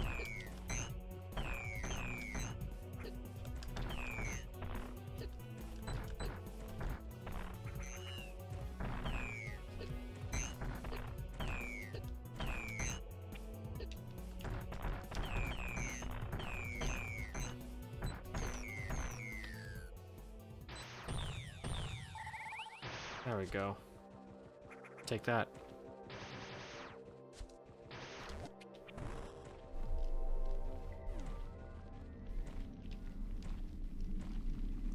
The lava's lowering, but not here.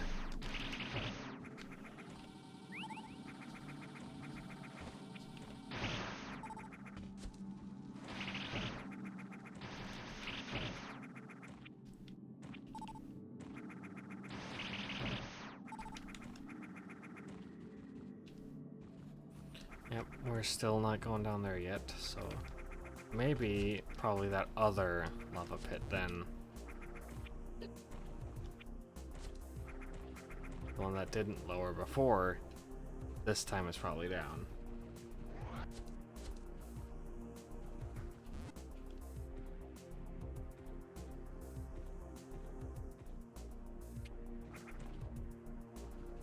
Yep, there it is.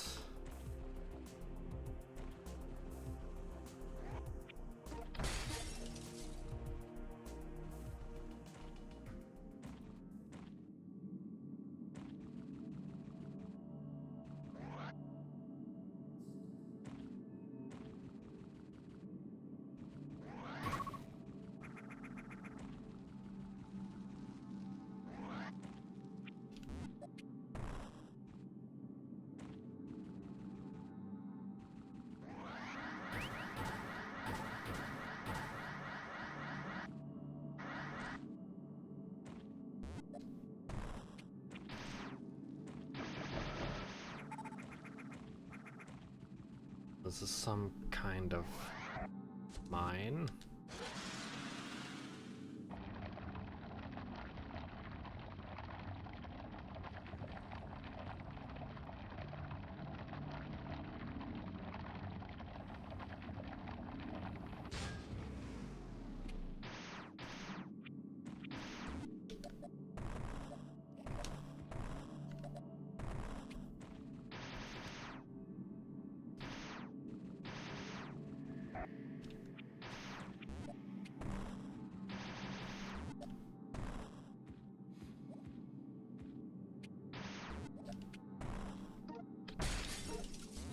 There we go. Blockage cleared. And onward we go.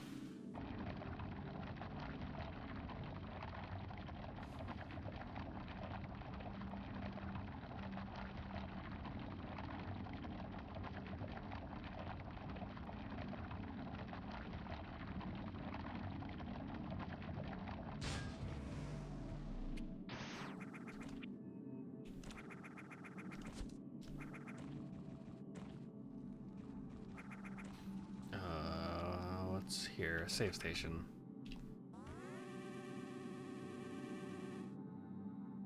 I welcome that.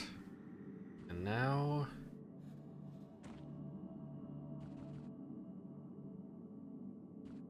Cool, I did that. I did the thing.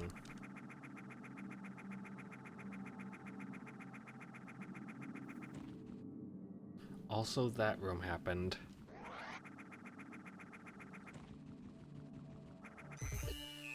Oh. We'll get up here so I can fight you on even terms.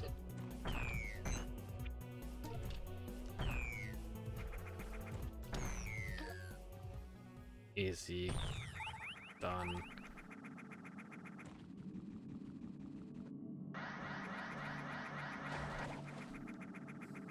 That was nearly impressive. If I hadn't gone in the drink right near the end of it. Oh no.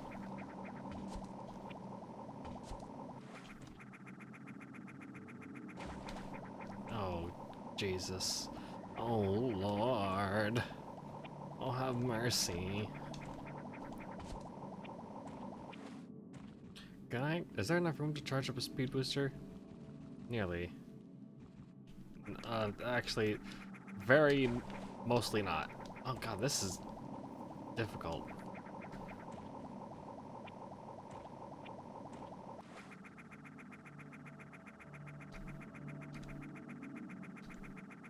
I can't actually... They slow me down midair, but I can't actually jump while I'm, like, inside them. Oh no.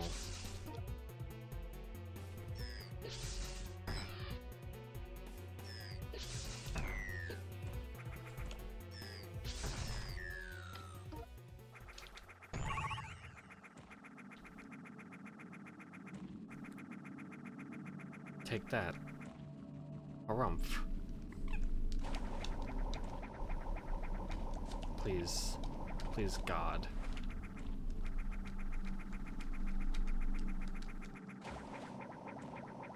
You know what? Fine. I'll take it.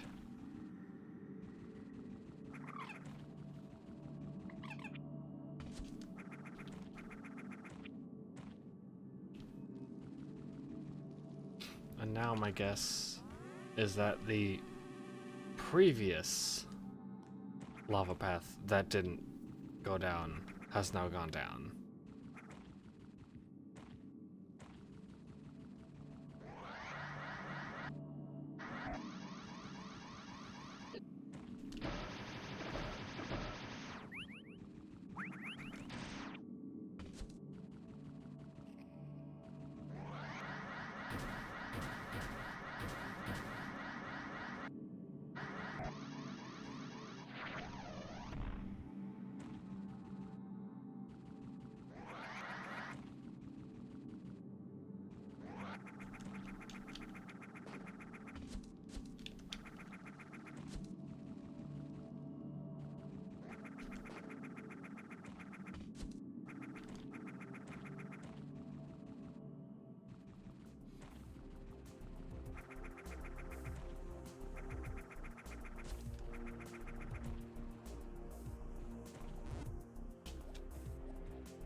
I've gone down this maze enough times now. I'm done doing that maze.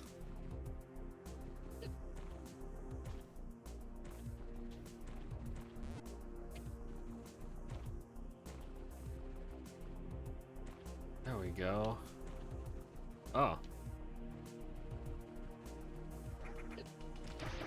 It's like a fleshy version of the mining thing I just piloted.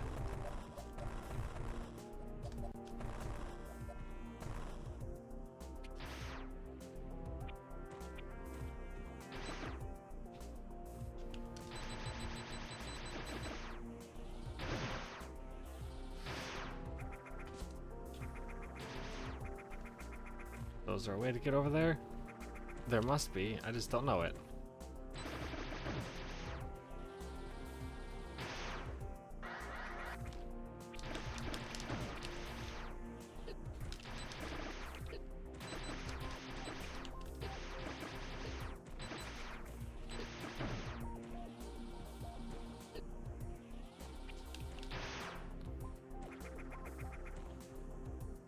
The attention to detail in this game is more than I remember.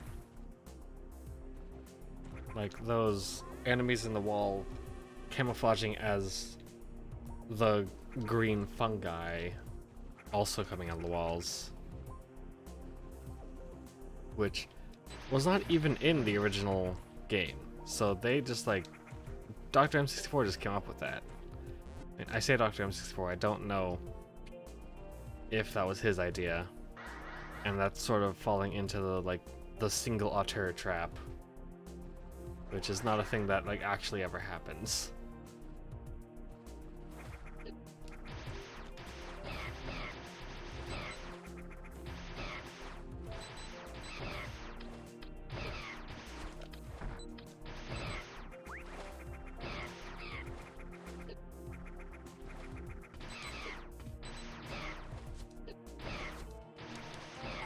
Get out of my way. Go do something else.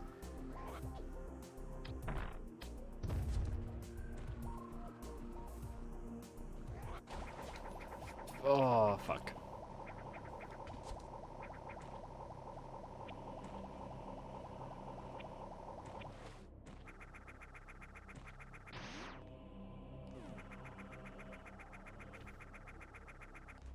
The tower.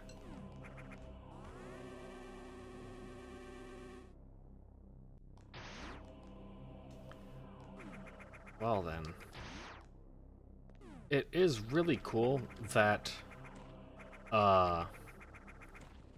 M64 and the rest of the team just sort of took these really nebulous areas in the original game. Like all this was sort of just like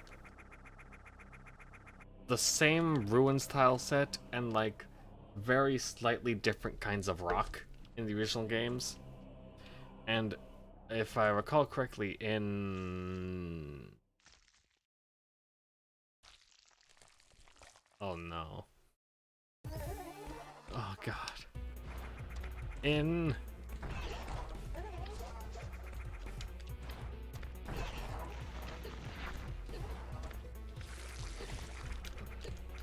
Okay, I can't continue my thought. I'm being accosted.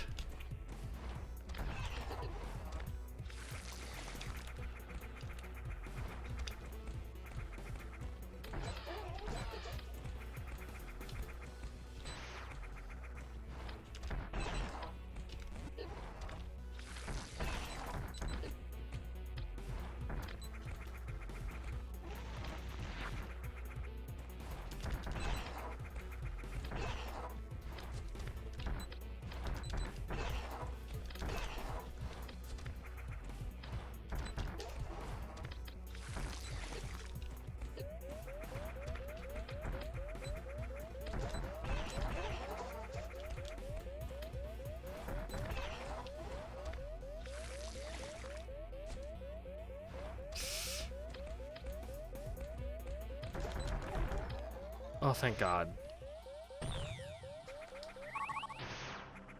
Oh. Where was I? Right. In the original games, everything sort of looked mostly the same. And you can only partially thank the monochrome color palette for that. Like, none of the areas really had any background graphics at all. And a lot of the tile sets were, like, really quite similar. Like, every ruins tile set was definitely the same. Most of the cavern style sets were the same. And, Samus Returns, if I recall correctly, really just did, like, a bunch of caves with different colors of atmospheric haze. Which, I mean, that's certainly one way to do it, and I would call it actually pretty faithful. But Dr. M64 et al. Definitely went the extra mile in like trying to give everything like looking at the tile set in the environment and going, what could this like area be in a practical sense? And for the most part, they did a very good job. And then you have places like the tower, where I have no idea what this is. I don't know what this structure is for.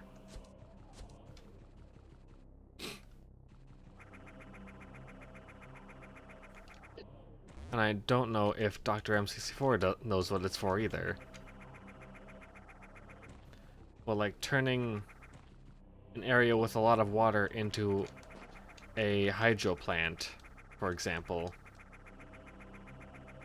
That's cool. That's a good thing to do, and that makes total sense.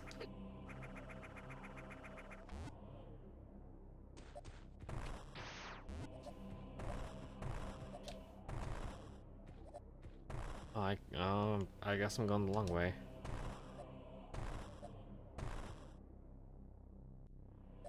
Oh.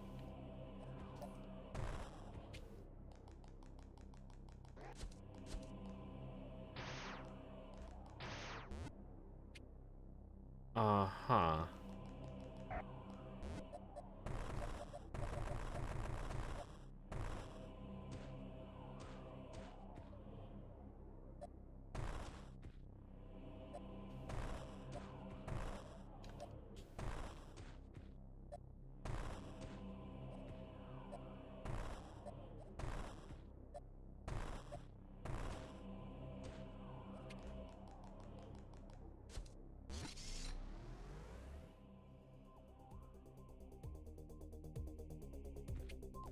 Well, whatever this is, we turned it on.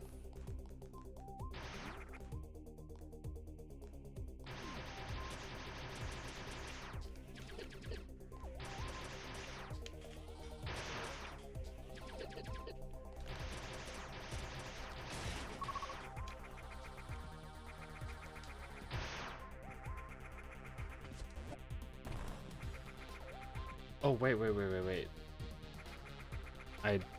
We do know what this is for. No, not that. Because we have a logbook.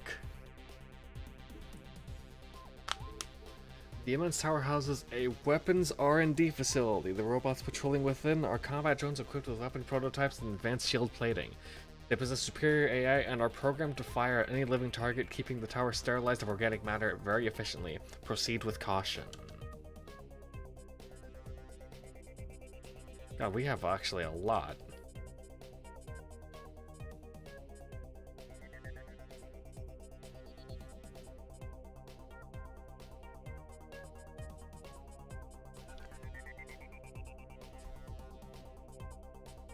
Yeah, everything does have a purpose, and if I remember correctly, in the original game, this was just like this really tall ruins that inexplicably had like an extra copy of every weapon in the game, because that was one of the games where you pick up a beam weapon and it replaces your old one and they don't stack.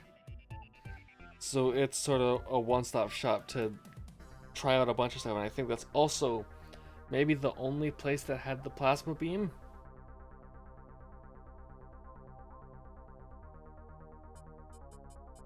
Alright, let's read up on some of these other areas. The Lost Arts, I think, is just about the Chozo. Yeah. Chozo weren't... See, this is another thing. Everybody thought the Chozo were extinct. And then Dread came along. And then acted like it was no big thing that Chozo were extant and around. Which I guess on the one hand does make sense, because the last interaction Samus would have had with a Chozo was very recent. And a lot, like for one, she grew up on Zebes, and that was a Chozo colony. And the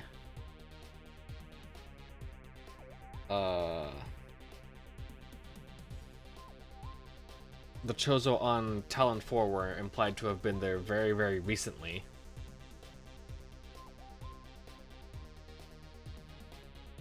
and in at least the spiritual form, we're at present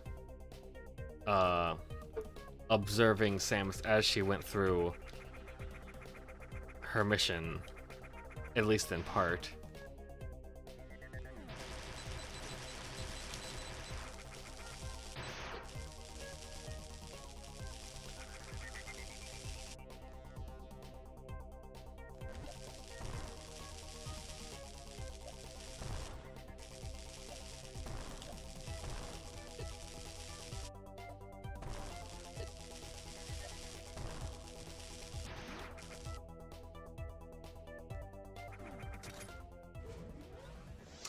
Uh-oh.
There we go.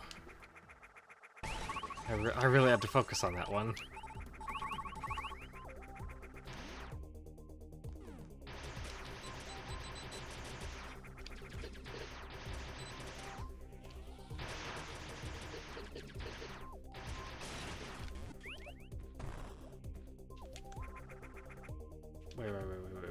Wait.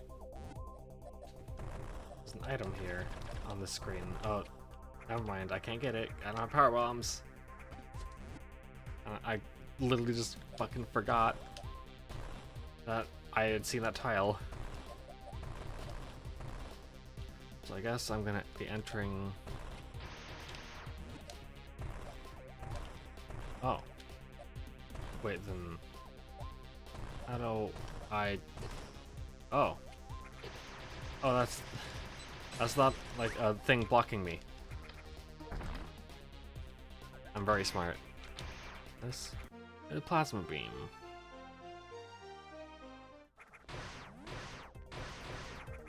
And now we have a beam weapon that, like, actually sounds high quality.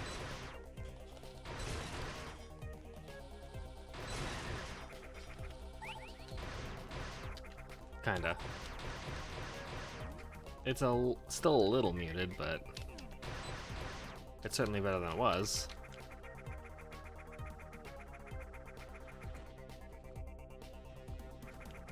And thank you very much for this as well.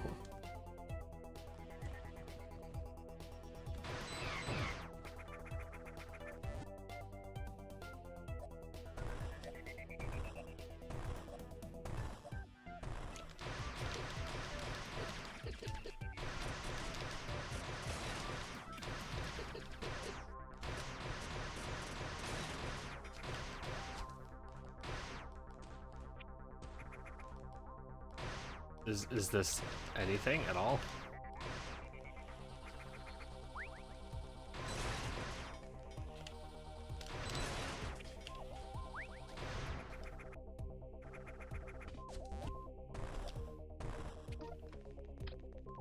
Come on.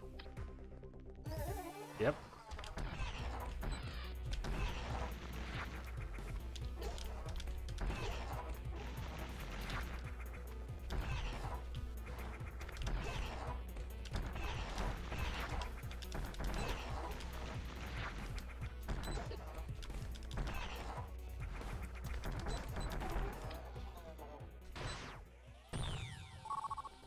That was much cleaner than the first time.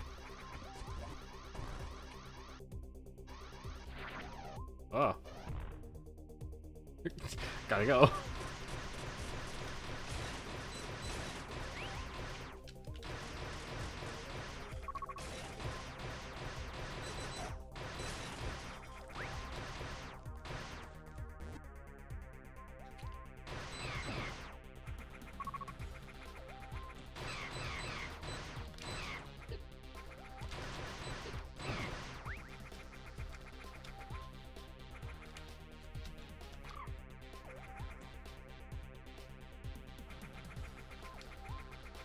That's another scan, but I don't know how much I care about it.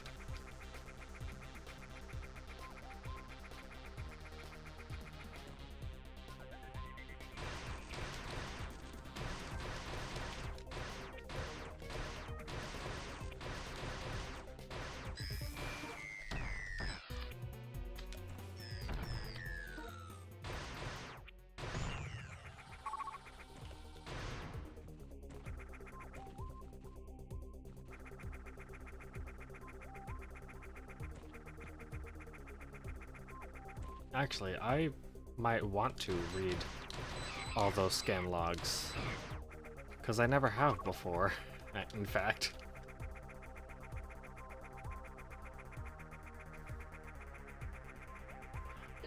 Huh. Big statue.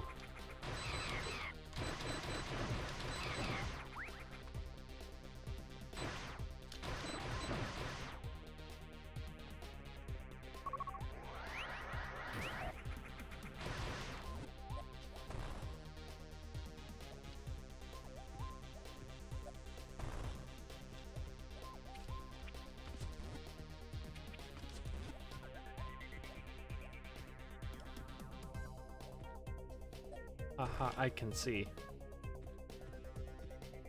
I actually pretty much can. It's not... It's pretty dark, but not that dark. It's certainly better than it was in the original game, where this literally was just black. Black background, black tiles. Everything was black. Can't see shit, Captain.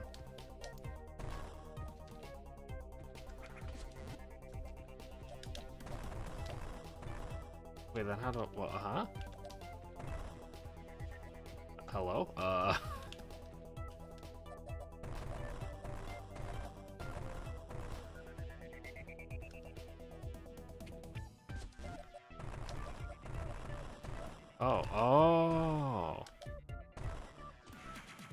There we go.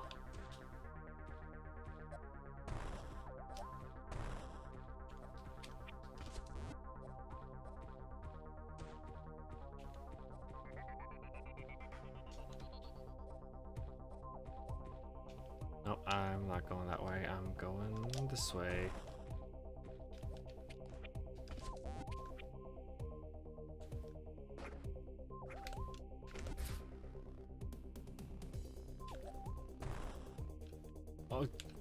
Jesus Christ.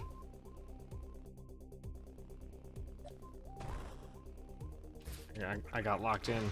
Oh, oh. Bye, dude. You're gone.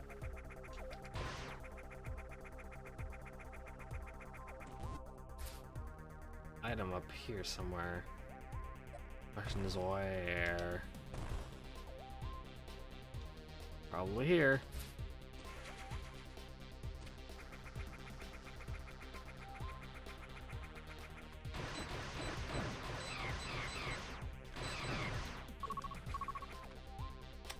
All right.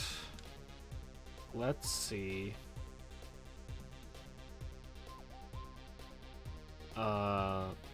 Down this fork. Let's see if there's anything. No. It's just the same areas that I went to previously on my way climbing up this. So let's go down the other side. And I'm pretty sure. Well, first of all, I should save. I'm pretty sure, though, that there is a way, like, or rather a thing over up on, yeah. This is one Metroid fight.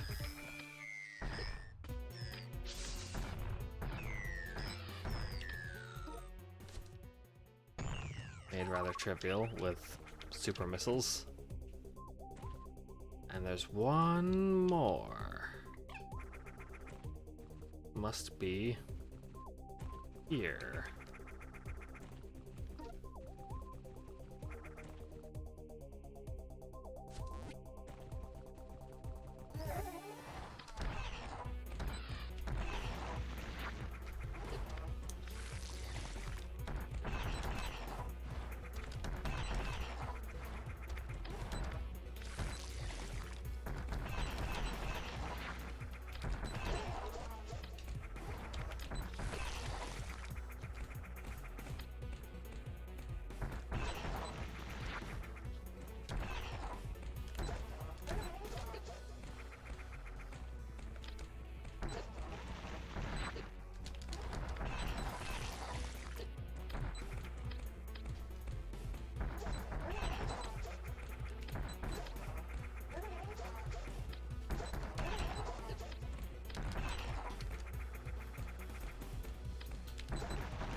Here's a thought I'm having.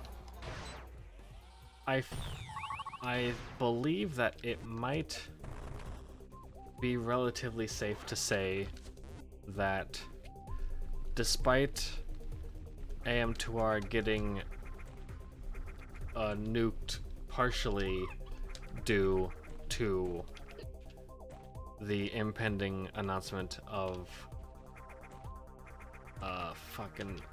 Samus Returns,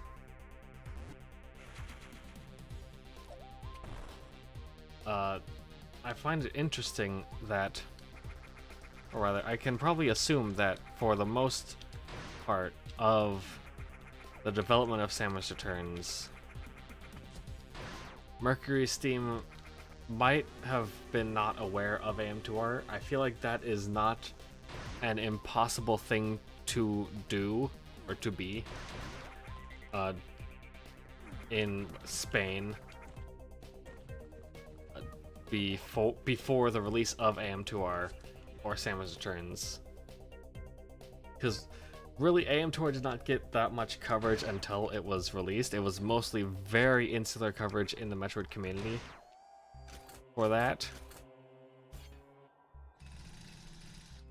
So I feel like it's reasonable to not be aware of the game. Yet, it did make some changes, or rather one particular I'm thinking of. It did make one change that is the same between both games, where Metroids only take damage on their, like, nucleus sac, rather than any of their armor plating, like in the original, where basically their entire bodies were hitboxes, except for the heads and legs of Omega Metroids. I find it interesting that that is kind of a universal change. Like, everyone who touched Metroid 2, including like the remakes that never did see the light of day, because AM2R stands for another Metroid 2 remake, and turns out it was the only Metroid 2 remake that came out and was finished. But every developer who touched Metroid 2 trying to improve it made that change as well.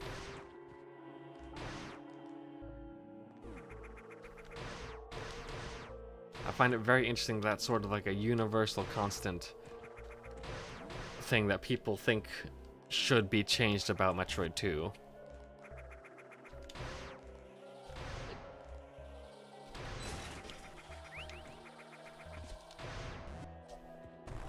Whether it actually should have been, I am not entirely sure.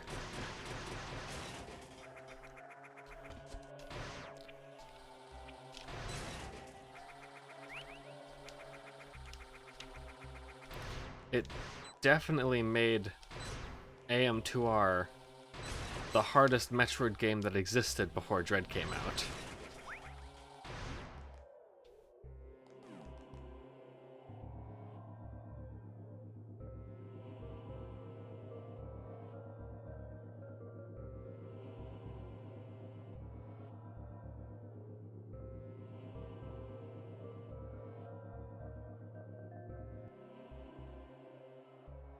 Well, we're actually quite a ways down, I didn't realize.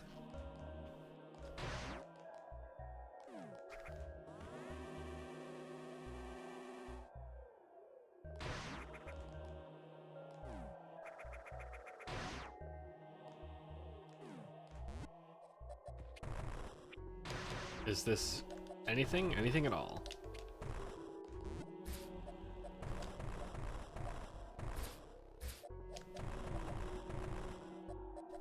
Nope, it's literally just a fucking room. If this is a reference, then I don't know what to. Although I have, like, literally right now just realized that this tile set is from Fusion. But the recolor was very well done. And it fits in with the rest of the sprites, which are more Zero Mission style, just perfectly.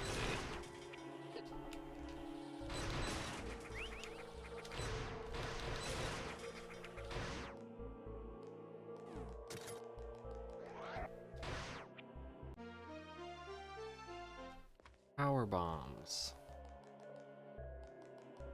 That is more Chozo writing that I am still really rusty on my Chozo. I have not studied or done a Chozo Wordle. God, I remember when I tried to do that every day. I still have not studied in a very long time.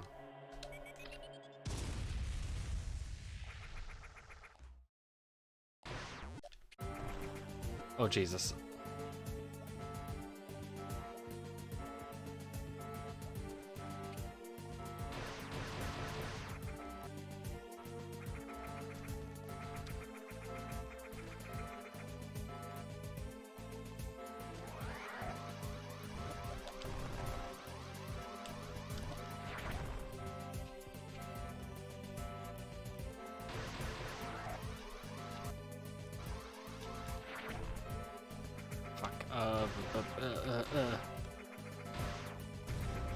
Oh my god.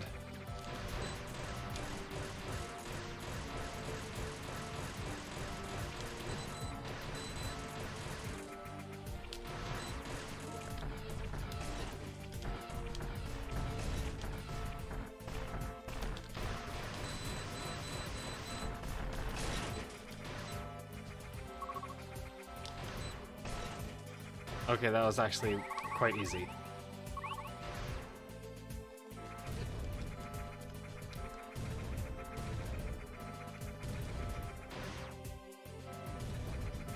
Oh.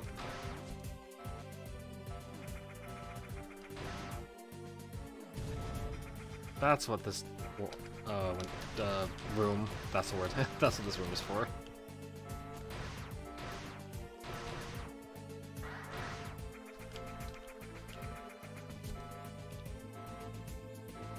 Alright, get me out of here.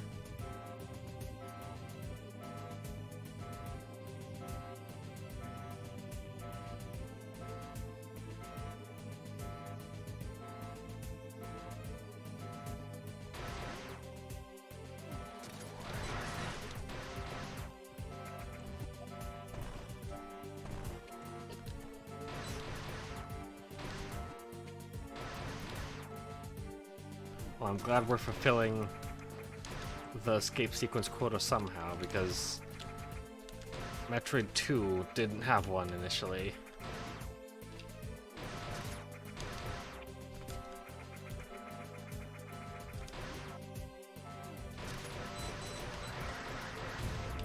Ah.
Oh, I don't have power bombs right now.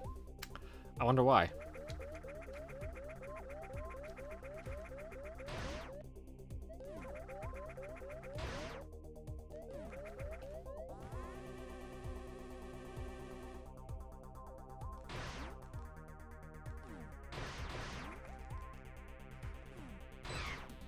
But now I can go and get that.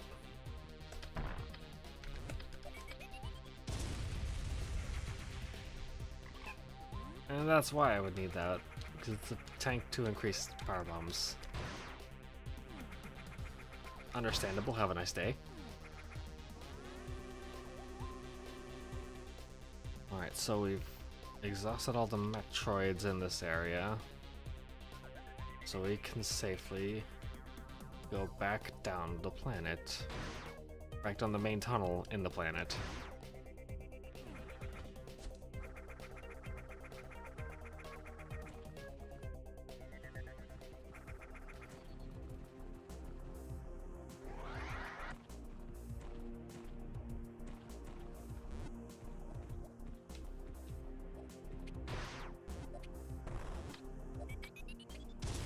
Good thing I took that detour then.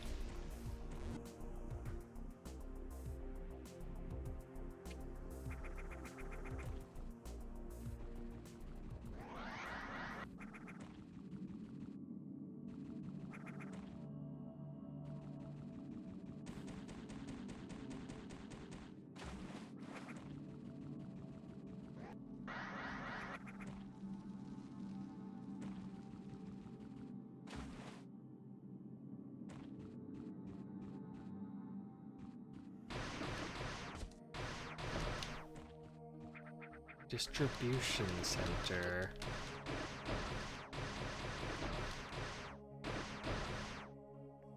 I should go back and read the logbook stuff that I missed. At least for the areas. So we'll start with the Golden Temple. This temple stands at the base of a hollow mountain. The statues carve stones in it The statues, carved stones, and solid design attest that the structure was built to be a sanctuary, possibly with religious significance. The temple has withstood the test of time, showing the building knowledge of and experience of the Chozo. Scans detect the presence of stationary robotic entities placed at strategic points inside the structure. No control signals are detected. These units are operating autonomously. Alright. Breeding grounds. I might as well fucking read all these I got right now. This area spans a custom-built ecosystem that favors the growth of Metroids. The terrain itself is dangerous. Tendrils growing along the ground release extremely corrosive chemicals. Opportunistic predators and scavengers can recognize this as an ideal feeding ground, taking advantage of injured or dead animals. The presence of at least one Metroid is expected when venturing in these habitats. The tendrils are determined to be of artificial origin. Synthesized through technologically advanced methods, they absorb nutrients from dead matter. Right, and the hydro station. The massive facility at the center of this reservoir filters and pumps water throughout enormous pipelines. These pipes come out of the complex and disappear into the surrounding rocks, presumably to supply other buildings further down the cave system with clean water. Though abandoned, most of it remains functional. Robotic activity is detected inside. Industrial complex. This factory assembles worker drones which are tasked with supplying SR-388's facilities with replacement parts that keep them running autonomously.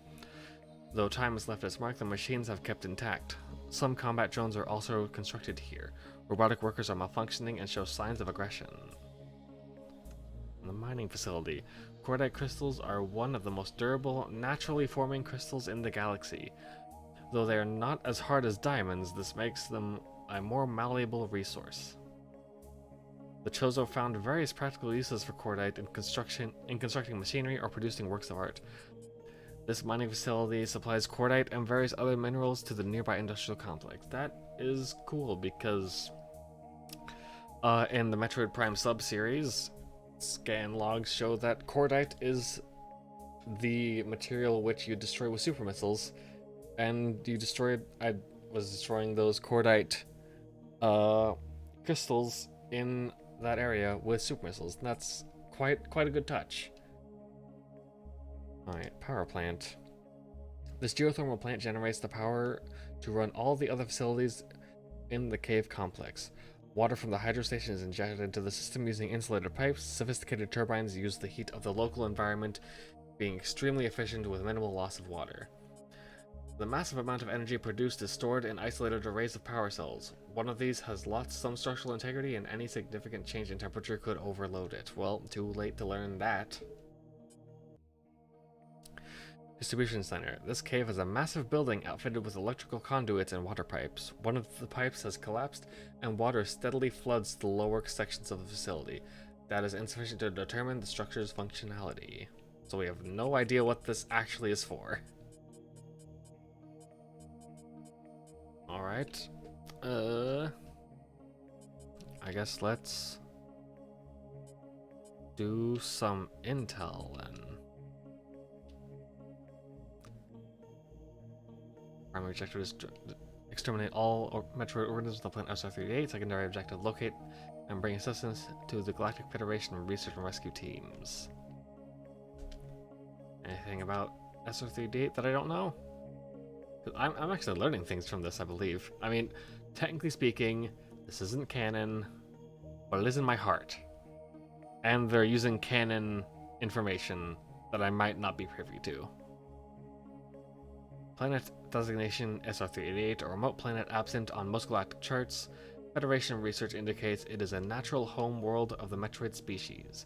Its outer crust is hollowed out with massive cave systems which are home to an ecosystem that is yet to be fully studied. The first expedition to SR-388 revealed the existence of Chozo ruins. Alright, now explain these earthquakes. The massive cave system is located between two tectonic plates, largely flooded by an extremely dense and caustic substance similar to magma, so it isn't actually magma. The recent earthquake has altered the cave layout, and the hazardous substance has drained to lower levels. The cause of the earthquake is unknown. Initial orbital scan of SR38 detected no instability within this region, so it literally just fucking happened. Cool. The scientists constructed a small mobile research site within the cave system. The access tunnel leading to their research vessel has collapsed, and all of their equipment is non-operational. Vital signs of all exosuits are flatlined. There are no survivors in this site. Search and Rescue Team is an elite combat group consisting of heavily armed soldiers. Their mission: locate and extract any surviving personnel from the missing research team. The group reported finding a specialized energy sensor at a campsite of the missing team. Its data confirmed the Federation's suspicions. Metroids still thrived within the planet. These findings were sent to HQ to be analyzed while the group continued their search for survivors. Contact was soon lost with them as well. The data sent to HQ revealed an approximate number of Metroids remaining on SR-388 and was ultimately used to develop a scan module for your power suit. This allows the detection of nearby energy readings unique to the species. So that explains the Metroid counter and how we know, and how there's like only 40 Metroids on the planet somehow. We'll wait to read on Metroids until we get to the last bits of the life cycle. I believe there's more Federation logs to get to, so I won't touch on those either. Oh, and there's that pipe that was mentioned to be leaking water down here.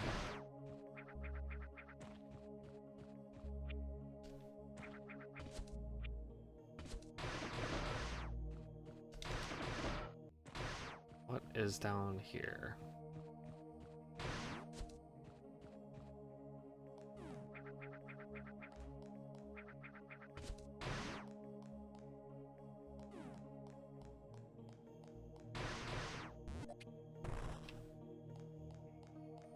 Wait, they also did this in Dread. Wait.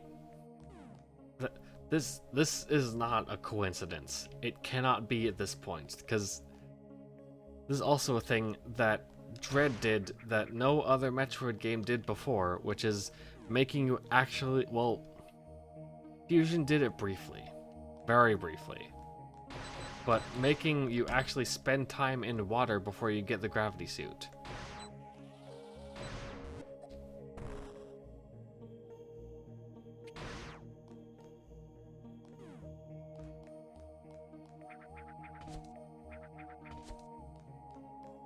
Fusion did do that on second thought, but I don't know. I'm just seeing, I'm seeing connections here.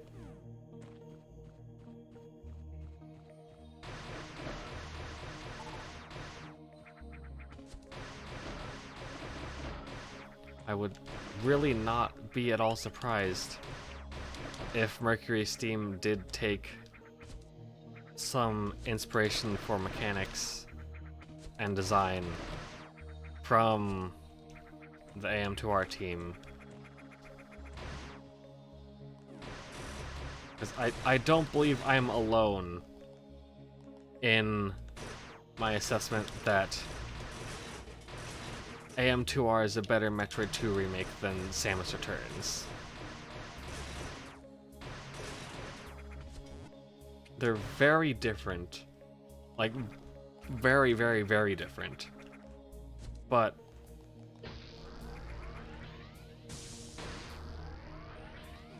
they obviously share a source material.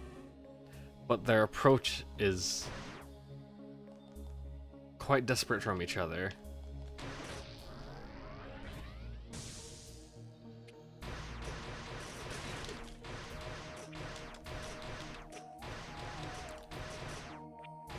I believe that it was Vinny Vinesauce who said this, where he said that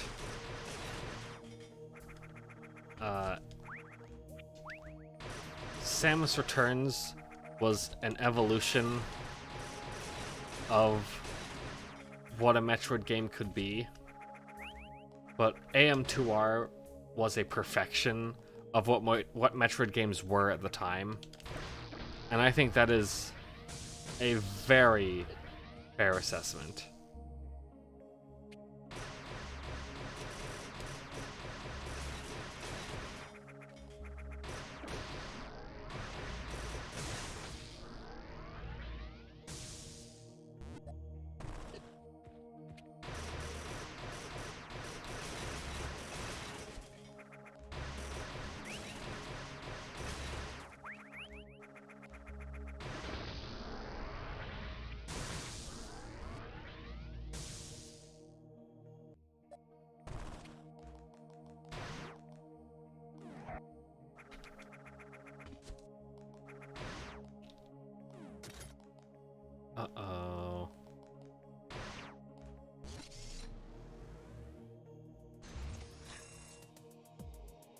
Okay, that wasn't actually a bad thing.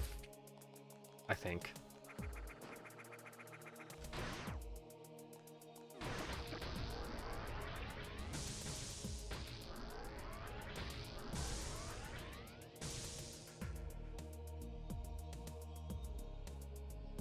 And let all this calm down. Okay.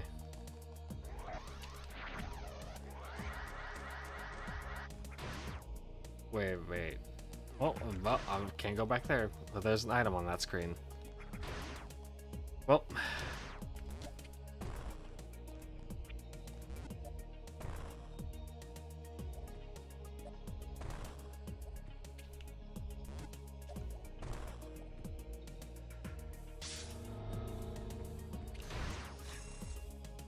Okay.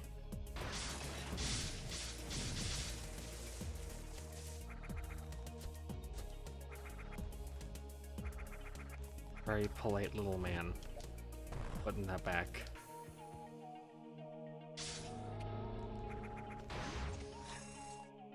I've seen consoles like that elsewhere in the world as well.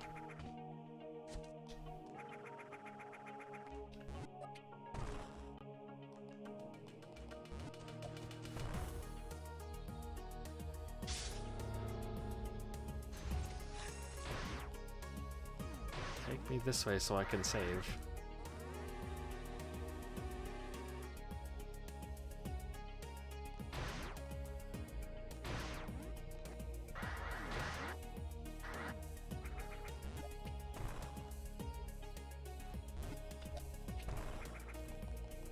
Oh.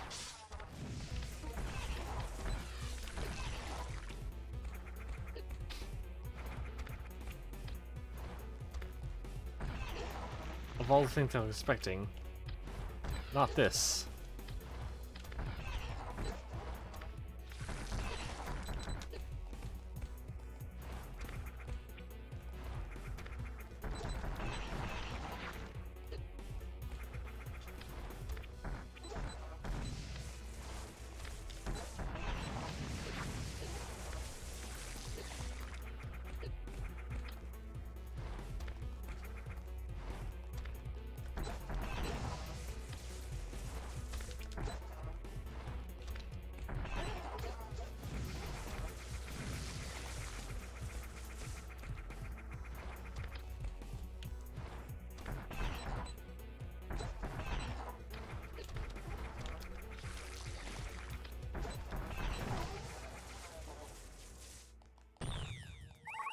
There we go.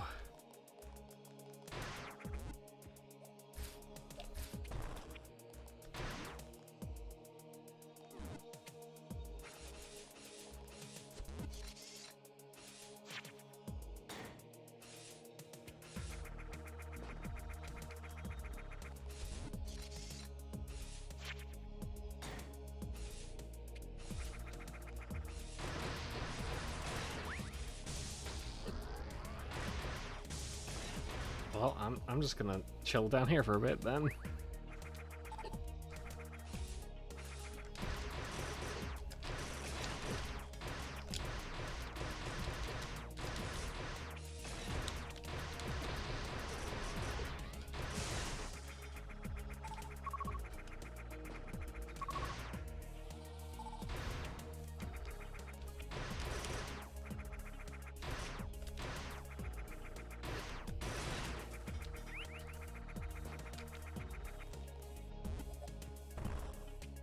Alright. Can't do anything there yet.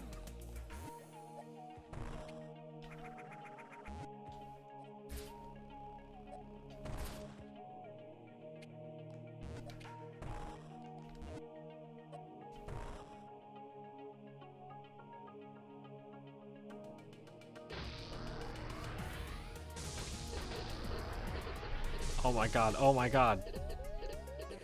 Oh Jesus.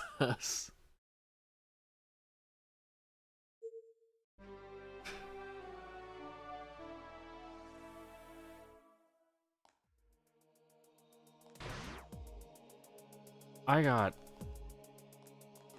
juggled. We turned into a fighting game for a moment.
Alright.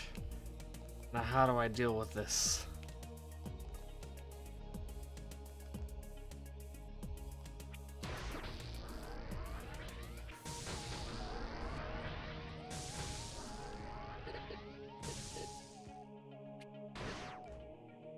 Not that way. I hate doing it that way.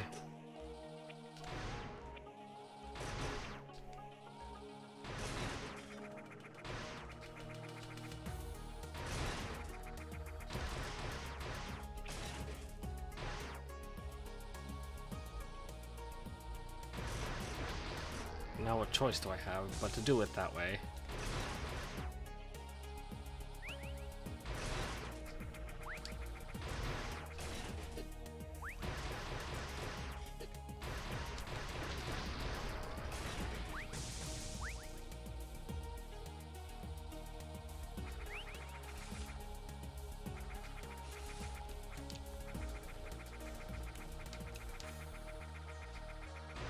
I'm actually gonna go back to the save station that I was at before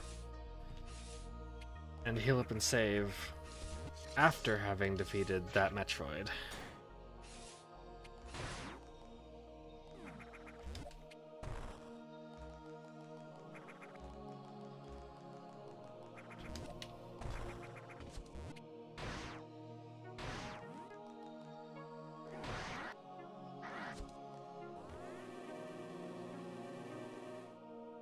I've got full stocks and everything.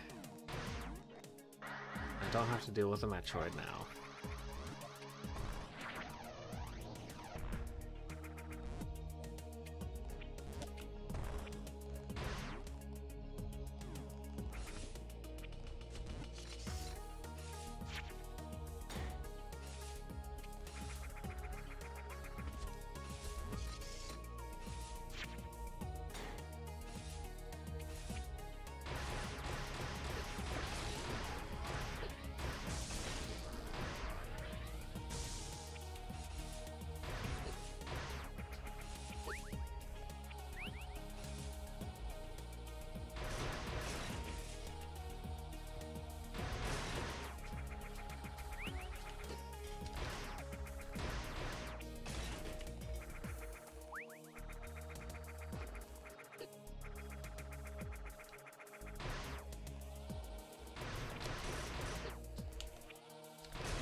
Alright.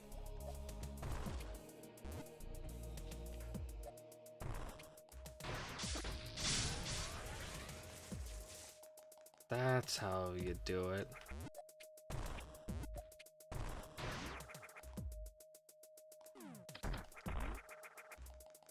What's in here? Not a whole lot. Not something warranting a missile door.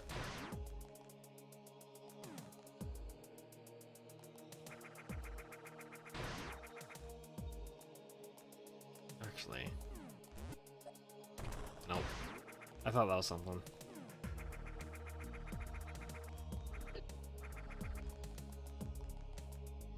It's locked.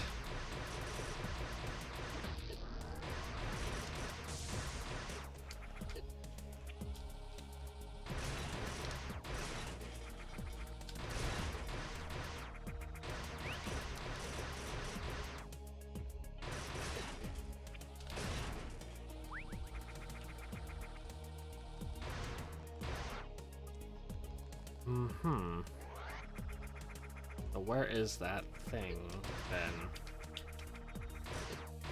I asked that as if I haven't seen it, but I definitely did, I just don't remember where it is. There we go. Nope, not that far. Yeah, there we go.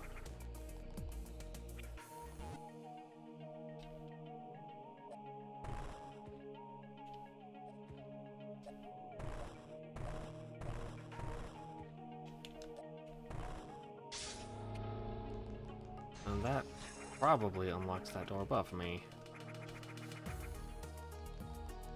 Oh, yeah. Oh. Oh boy. I elect not to.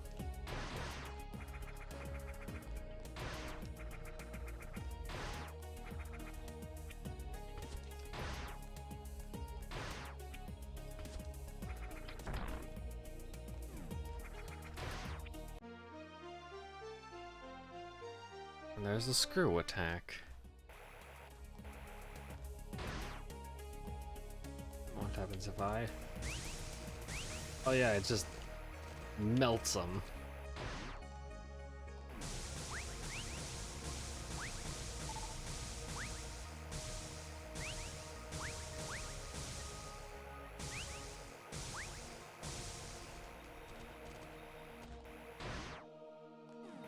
So I don't have to worry about any of that fun stuff anymore. That's still locked, but...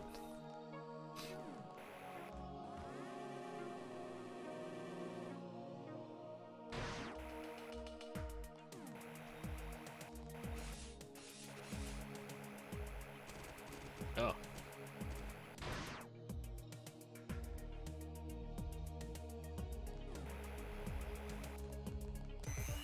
Oh. Oh, God.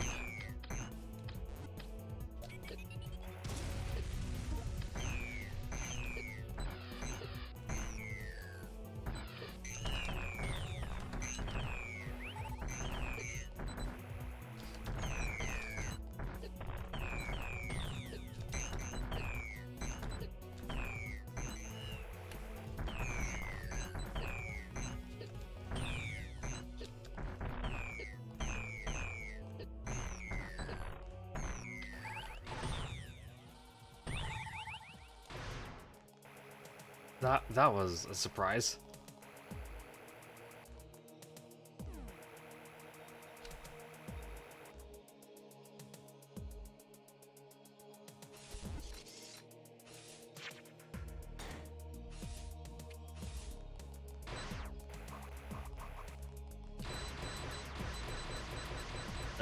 That I can't seemingly do much about.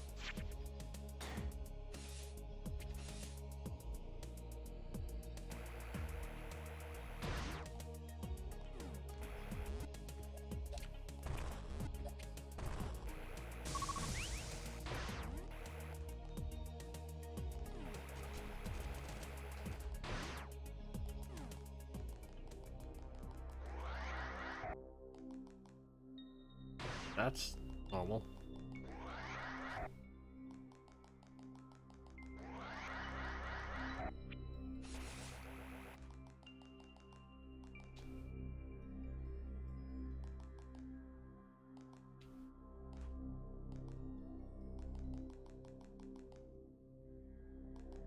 Oh, this is the fast travel room. I remember now. I don't know why I said it like that. I knew it was the fast travel room.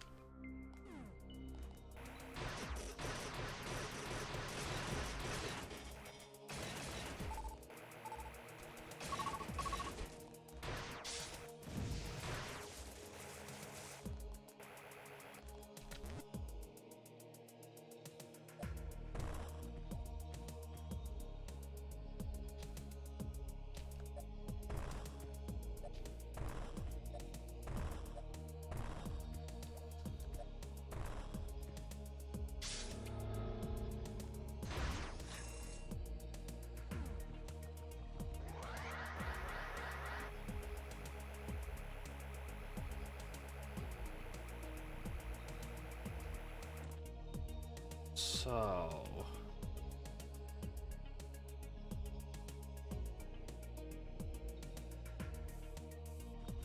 now... what?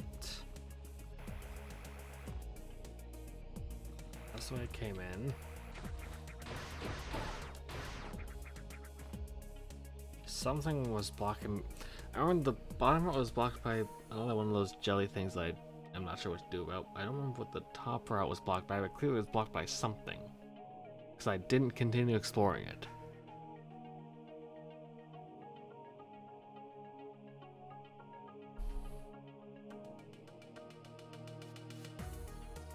And that unexplored doorway from the far right is just locked.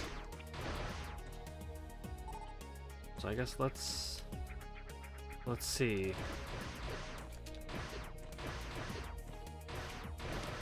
What goes on this top pathway again. See if something has perhaps changed. Or I just missed it. Oh, no, wait, it was speed booster blocks. I remember now. I definitely can't do anything with that. But what can I do anything with here?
Save.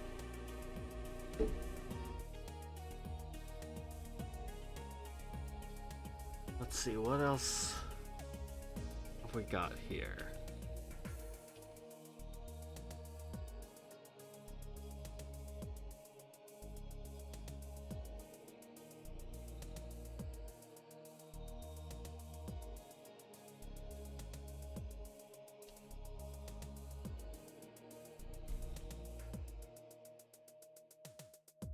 I guess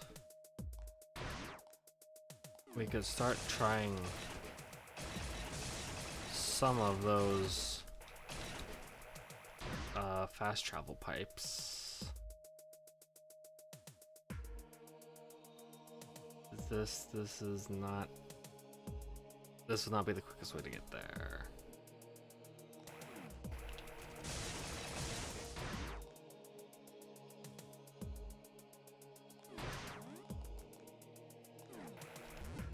I believe that would be going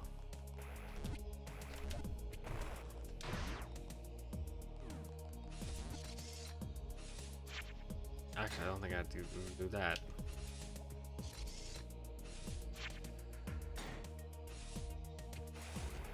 Yep, I could have just done that.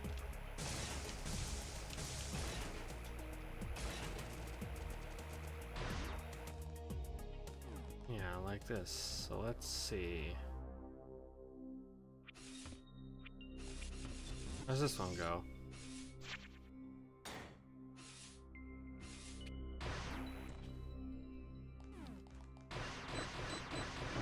That's where I'm supposed to, seemingly.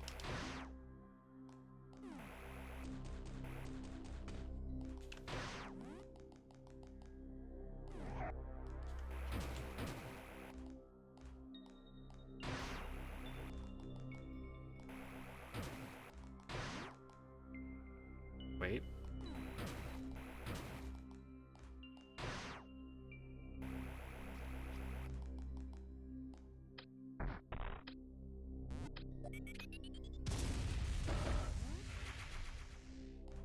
I missed the tank.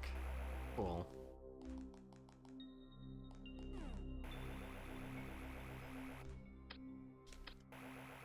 This, like, electric grid thing is preventing me from firing my weapons.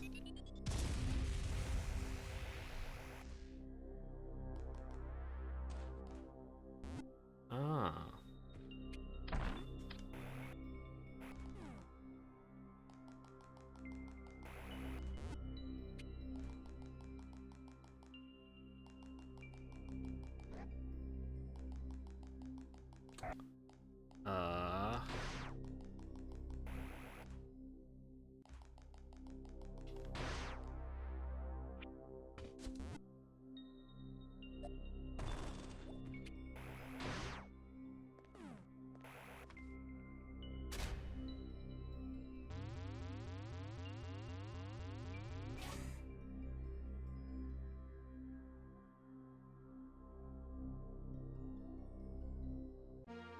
Gravity suit. So now I can do the speed booster thingy on the thing place.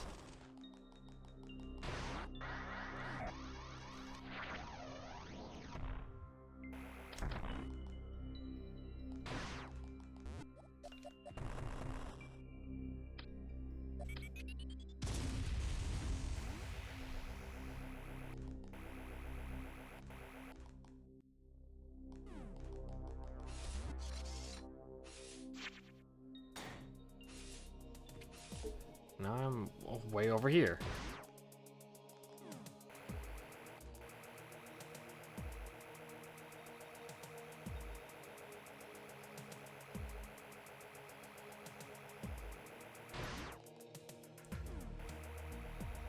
Now I just need to find a save station, because I believe this would be a good time for me to call it for the night. Because it's getting a little late for me. I've got work tomorrow.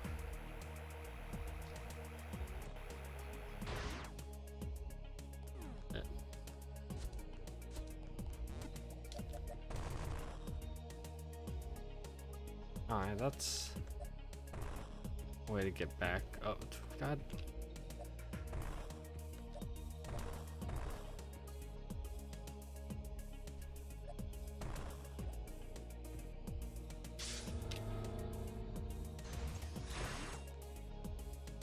Yeah, that connects these two halves.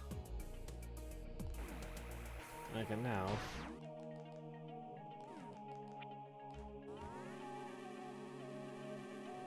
save like I wanted, and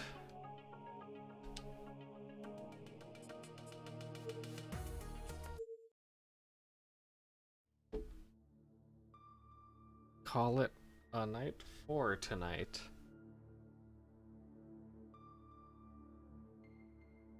We got pretty far. I don't remember exactly how much more is left.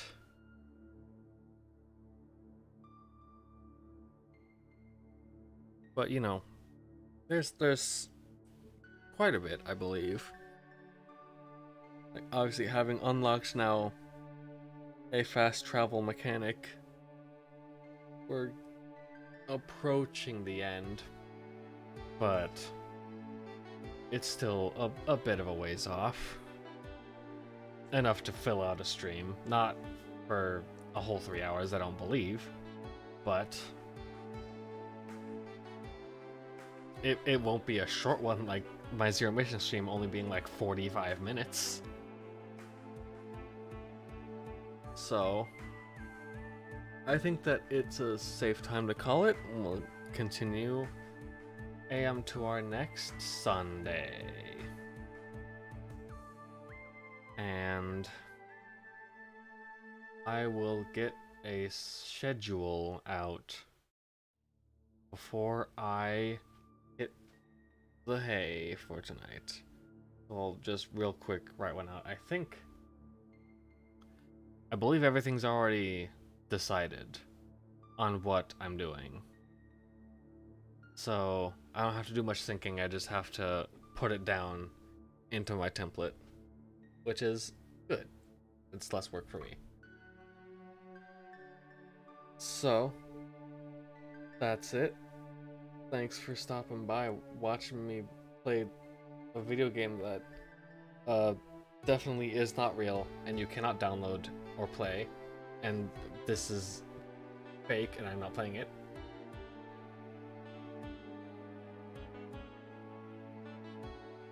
And I'll see you all, I believe it'll be on Wednesday. Yeah, we'll see y'all Wednesday for next stream, which is going to be, well, I have a feeling of what it's going to be. I want to ensure that before I say anything. So, have a good night. I will sleep.